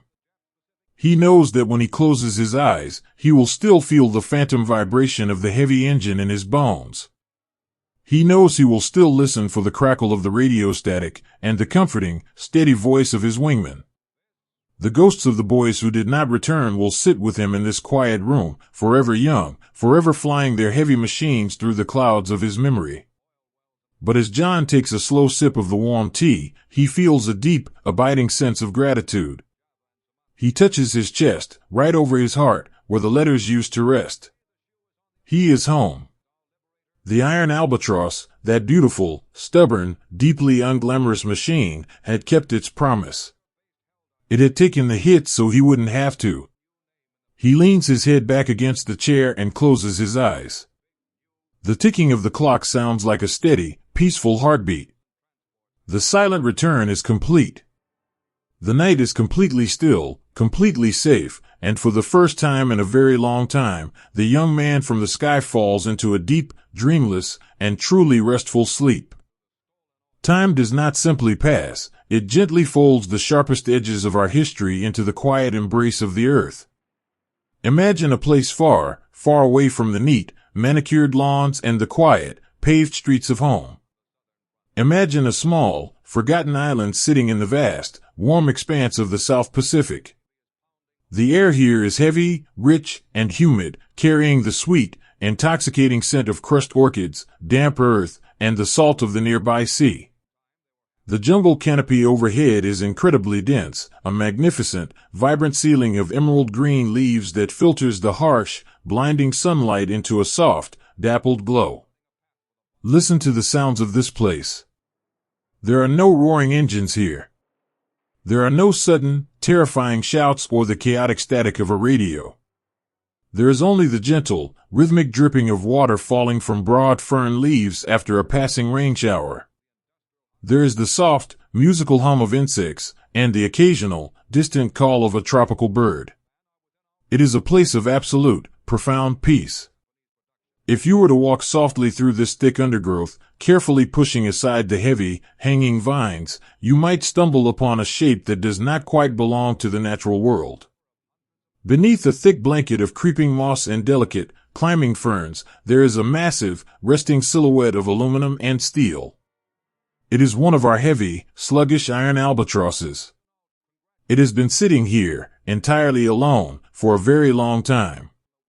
The deep, navy blue paint that once gleamed so proudly on the flight deck has been baked by decades of tropical sun and washed pale by 1,000 monsoon rains. The thick rubber tires are half buried in the soft, dark soil. The heavy glass canopy, the very shield that once protected a young boy's face from the freezing winds of the high altitudes, is now a greenhouse, completely filled with twisting roots and small, pale green shoots reaching up toward the light. Let us sit beside this rusting relic for a moment, resting our hands against the cool, damp metal of its broad wing, and remember the day it fell from the sky. It was not a day of fiery tragedy. It was a day of quiet, desperate salvation. The young man sitting in the cockpit was named Arthur. Arthur was just 21 years old, a quiet boy who used to spend his Sunday mornings helping his father restore old, wooden furniture in their garage back in Michigan. On that particular afternoon, Arthur's heavy fighter had taken a devastating blow during a chaotic encounter high above the clouds. The massive, beating heart of the airplane, the great engine that had carried him so faithfully, finally gave out, coughing out a thick trail of black smoke before falling completely silent. Suddenly, the deafening world of the war was replaced by the terrifying, rushing sound of the wind over the wings. Arthur was too low to use his parachute. He looked down at the sprawling, unbroken canopy of the jungle below. He knew that a lighter, more fragile airplane would shatter into 1,000 pieces upon hitting those massive, ancient trees. But Arthur was not flying a fragile airplane. He was flying a flying bank vault. He was flying a machine that had been built with an almost stubborn, ridiculous amount of heavy metal, designed by people who cared more about his heartbeat than they did about the grace of the aircraft. Arthur gripped the heavy control stick, his knuckles white, and whispered a quiet plea to the machine. He guided the heavy, sluggish fighter down into the green sea of trees. When the airplane hit the canopy, it did not break. Because of its sheer, immense weight and its incredibly thick aluminum skin, the airplane acted like a massive iron wedge. It sheared through the heavy branches, tearing through the vines, absorbing the violent, terrible impacts that would have otherwise reached the boy inside. The thick armor plate behind Arthur's seat held firm. The heavy, self-sealing fuel tanks refused to tear open and spark. The airplane took the entire, crushing fury of the jungle, groaning and protesting, until it finally shuddered to a heavy, exhausted halt on the soft forest floor. When the dust settled, and the falling leaves finally drifted down to rest on the scarred metal, there was silence. Arthur slowly opened his eyes. He was bruised, he was terrified, and he was completely alone in the wilderness. But he was breathing. He reached up with trembling hands and unbuckled his heavy harness. He slid the canopy back, stepping out onto the massive, crushed wing, and lowered himself down to the damp earth. He didn't run. He stood there for a long time, looking at the battered, smoking machine that had just saved his life. He reached out and placed his hand against the hot, scarred metal of the fuselage. He patted it, a gentle, lingering touch, like a rider soothing a horse that had just carried him through a terrible fire. Arthur spent 3 days waiting by that airplane before he was finally found. During those quiet, lonely nights, surrounded by the strange, terrifying sounds of the deep jungle, he did not seek shelter under the trees. He climbed back up onto the broad, sturdy wing of his sluggish fighter. It was his only piece of home. It was his island of safety. He reached into the deep pocket of his canvas flight suit and pulled out a small, folded stack of letters. They were from his mother, smelling faintly of the lavender she kept in her dresser drawers, and from his sweetheart, who had kissed the bottom of the page with red lipstick. He read those letters by the pale light of the moon, sitting on the thick metal of the wing, feeling an overwhelming, tearful wave of gratitude for the factory workers back in America. He knew, with absolute certainty, that he was only able to read those words because someone, somewhere, had decided to make his airplane entirely too heavy. When we look at these quiet, moss-covered relics resting peacefully in the jungle today, it is so easy to forget the fierce, unforgiving reality of the world they were born into. The jungle has softened the edges, covering the jagged, torn metal and hiding the true, harsh nature of the conflict beneath a beautiful blanket of green. But to truly understand the depth of their sacrifice, and the sheer magnitude of what these young men endured, we sometimes need to look beyond the softened, peaceful present and witness the unvarnished truth of the past. For those of you who feel a deep calling to connect with the raw, unfiltered history of these men, I have carefully gathered a collection on Gumroad. It is a deeply personal digital archive filled with unseen, raw images and visual records of the war, materials that capture the harsh, uncensored realities they endured, which are simply too restricted and sensitive to show on this platform. It is a profound way to bear witness to their true courage. But please, to keep yourself safe, only use the secure link I've placed in the description below. If you try to search for this on the internet, the top results are unfortunately often fake websites designed to scam you, and I want to make sure you are protected. When Arthur was finally rescued, he had to leave the heavy iron bird behind.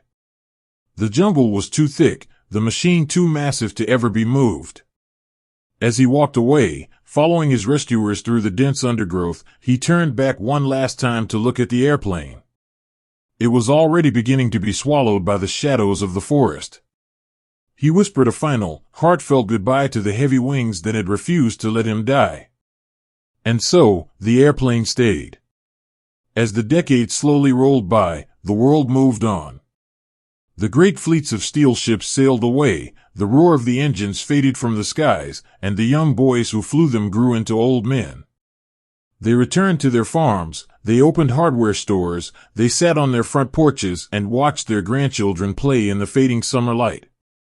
But out here, in the deep, silent heart of the Pacific, time moved differently. The heavy iron fighter slowly became a part of the jungle. The thick armor plate, the very shield that had saved Arthur's life, became a quiet, shaded resting place for a delicate, white orchid. The massive propeller blades, bent and buried in the dirt, became a trellis for blooming, sweet-smelling vines. Small, brightly colored tree frogs made their homes inside the empty, dark caverns of the self-sealing fuel tanks. There is a profound, almost heartbreaking poetry in this transformation. The machine that was built for the harsh, violent theater of the sky has been gently reclaimed by the earth. It is no longer a weapon. It is a monument. It is a quiet, rusting testament to the love and the desperation of the people who built it. Every single rivet holding that moss-covered aluminum together was driven by the hands of a mother, a sister, or a grandfather working in the warm, golden light of a factory half a world away. They had poured their quiet prayers into the metal, hoping it would be strong enough to protect a boy they would never meet. And it was. If you look closely at the side of the fuselage, beneath a heavy curtain of hanging moss, you can still barely make out the faded, peeling remains of painted letters. It is the name Arthur had carefully painted on his plane the day it was assigned to him. Mary Ann. The name of the girl who had kissed the bottom of his letter. The paint is mostly gone now, returning to the soil, but the memory remains, anchored in the heavy iron. There is no sadness in this rust. There is no tragedy in this quiet decay. When we look at the heavy, sluggish fighter resting in the jungle, we are not looking at a failure. We are looking at a perfectly completed mission. The airplane did exactly what it was asked to do. It absorbed the fury of the world, it carried the boy through the fire, and it laid him down safely on the earth. Its duty is done. Now, it gets to rest. It gets to sleep in the cool, damp shade of the ancient trees, listening to the gentle patter of the tropical rain and the soft, musical hum of the insects. It is a peaceful, well-earned slumber. And somewhere, perhaps sitting in a rocking chair on a quiet porch in Michigan, an old man closes his eyes and thinks of the heavy iron wings waiting for him in the dark, green quiet of the jungle, forever grateful for the beautiful, sluggish machine that gave him the rest of his life.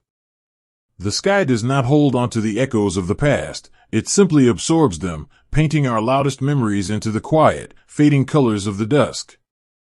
Imagine a warm, late summer evening in a quiet neighborhood, decades removed from the roaring engines and the terrifying, endless blue desert of the Pacific. The sun is just beginning to touch the horizon, casting a soft, golden light through the leaves of the ancient oak trees that line the street. The air is still, carrying the gentle, soothing chorus of crickets waking up in the tall grass, and the faint, sweet scent of blooming jasmine. Sitting on a wide, wooden front porch is an old man. We will call him Henry.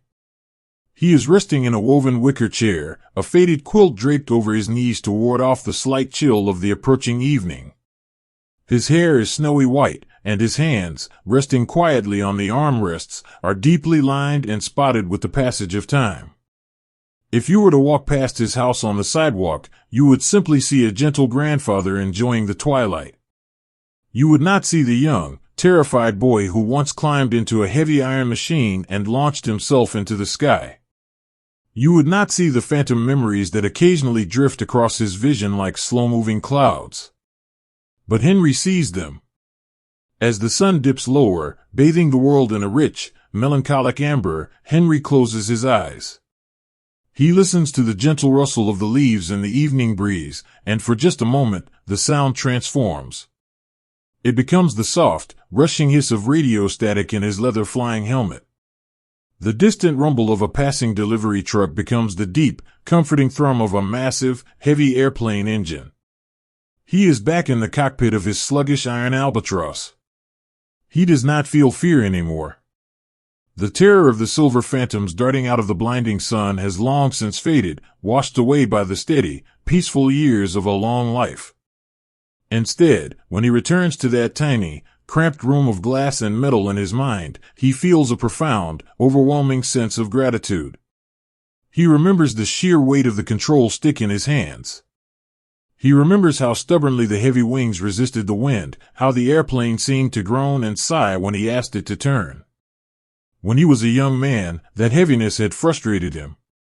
He had looked at the graceful, impossibly swift enemy planes and wondered why he had been given a machine that flew like a winged anvil. But Henry knows the truth now. He has known it for a lifetime. He opens his eyes and looks down at his frail, withered hands. Those hands built a house. They held his wife's face when she smiled. They gently rocked his newborn children to sleep, and decades later, they held the tiny, perfect fingers of his great-grandchildren. None of that, not a single moment of this beautiful, quiet life, would have happened if his airplane had been built for grace instead of survival. He is alive because his airplane was heavy. He is alive because a thick plate of steel, bolted right behind his head, caught the jagged pieces of flying lead that were meant for him.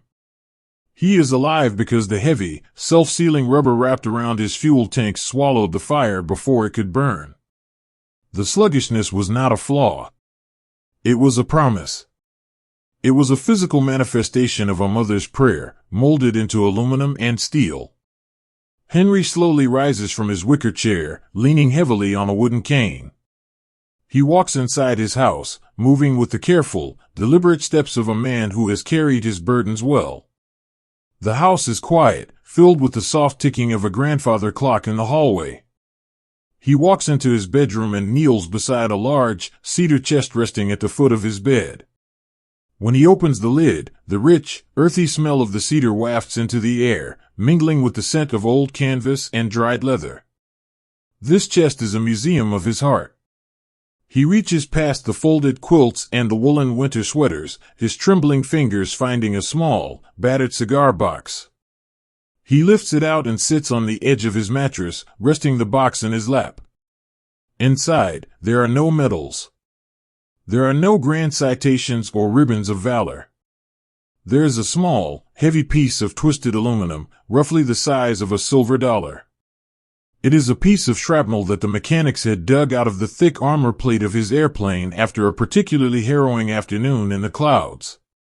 He traces its jagged edges with his thumb, marveling at how cold and harmless it feels now. Beneath the metal lies a stack of letters, tied together with a faded piece of twine. They are the letters his wife wrote to him when she was just a girl waiting by the radio in her parents' living room. The paper is incredibly fragile now, yellowed with age, and the blue ink has faded to a soft, powdery gray. Henry carefully unties the twine and unfolds the top letter. He doesn't even need to read the words, he has them memorized, engraved upon his soul. I look at the moon every night, the faded ink whispers across the decades, and I know that the very same light is shining down on you. Come back to me. Come back to the porch. A single, quiet tear escapes his eye, tracing a slow path down his withered cheek. It is not a tear of sorrow. His wife has been gone for a few years now, resting peacefully in the churchyard down the road. It is a tear of pure, profound appreciation. He had made it back to the porch. They had shared a lifetime of quiet moons and peaceful sunsets, all because a rugged, unglamorous machine had refused to let him fall out of the sky. He thinks of the boys who never got to grow old. He thinks of the empty bunks on the ship and the canvas sea bags packed in the dead of night. He carries their memory with a gentle reverence, knowing that he lived the long, quiet years for them, too. And he thinks of the invisible hands that held him in the air. The girls with bandanas in their hair, holding heavy rivet guns on the factory floors. The tired mechanics, working through the night under the swinging amber lamps of the hangar deck, their hands permanently stained with grease. They had all woven their strength together, building a heavy iron shield to protect a farm boy they would never meet. These quiet, deeply human connections are the true fabric of our history. The grand battles and the sweeping movements of fleets fade into the pages of textbooks, but the tears on a faded letter, the trembling hand on a control stick, and the quiet gratitude of an old man sitting in the twilight, these are the stories that hold the very soul of the past. Gathering these fragile threads before they blow away in the wind takes an immense amount of care. It takes countless, quiet hours of sitting in dusty archives, reading faded handwriting, and gently coaxing these forgotten moments back into the light so they can be shared with you. If you find peace in these late-night journeys, and if you would like to help support the massive research and the quiet dedication it takes to craft these stories, I have set up a Ko-Fi page where you can leave a small tip, even as low as $1. It is a gentle way to help ensure these memories never truly fade away. But please, to keep yourself safe, only use the secure link I've placed in the description below. If you try to search for this on the internet, the top results are unfortunately often fake websites designed to scam you, and I want to make sure you are protected. Henry gently refolds the fragile letter, placing it back into the cigar box alongside the twisted piece of aluminum. He closes the lid, his hand lingering on the worn wood for just a moment, a silent benediction for the ghosts of his youth. He places the box back into the cedar chest, closing the heavy lid, locking the memories away where they are safe, warm, and cherished. He walks back out to the front porch. The sun has finally slipped beneath the horizon, leaving behind a sky of deep, bruised purple and velvet blue. The first stars are beginning to prick through the darkness, tiny pinpricks of silver light in the vast, quiet expanse. The heavy iron airplanes are gone now. Most of them were melted down long ago, their thick armor turned into the steel frames of peaceful cities, or the bodies of cars driving down quiet country roads. A few of them rest silently in the deep, green embrace of tropical jungles, covered in moss and orchids, sleeping peacefully under the rain. And some sit perfectly still in quiet museums, their engines cold, their heavy tires resting on polished concrete, silent monuments to a time when the world asked them to hold back the fire. The boys who flew them are mostly gone, too, slipping away one by one into the peaceful night, joining their brothers who have been waiting for them in the sky for a very long time. Henry eases himself back into the wicker rocking chair. The night air is cool and refreshing. He looks up at the stars, the very same stars that used to guide him back to the floating steel islands in the middle of the vast blue desert. The sky is no longer a place of fear. It is no longer a battlefield filled with swift phantoms and roaring engines. It is just the sky. It is peaceful. It is utterly, perfectly still. The sluggish, stubborn fighter did its job. It carried the weight of a generation. It took the hits, it weathered the storms, and it brought the boys back home to the quiet porches and the safe, enduring love of the people waiting for them.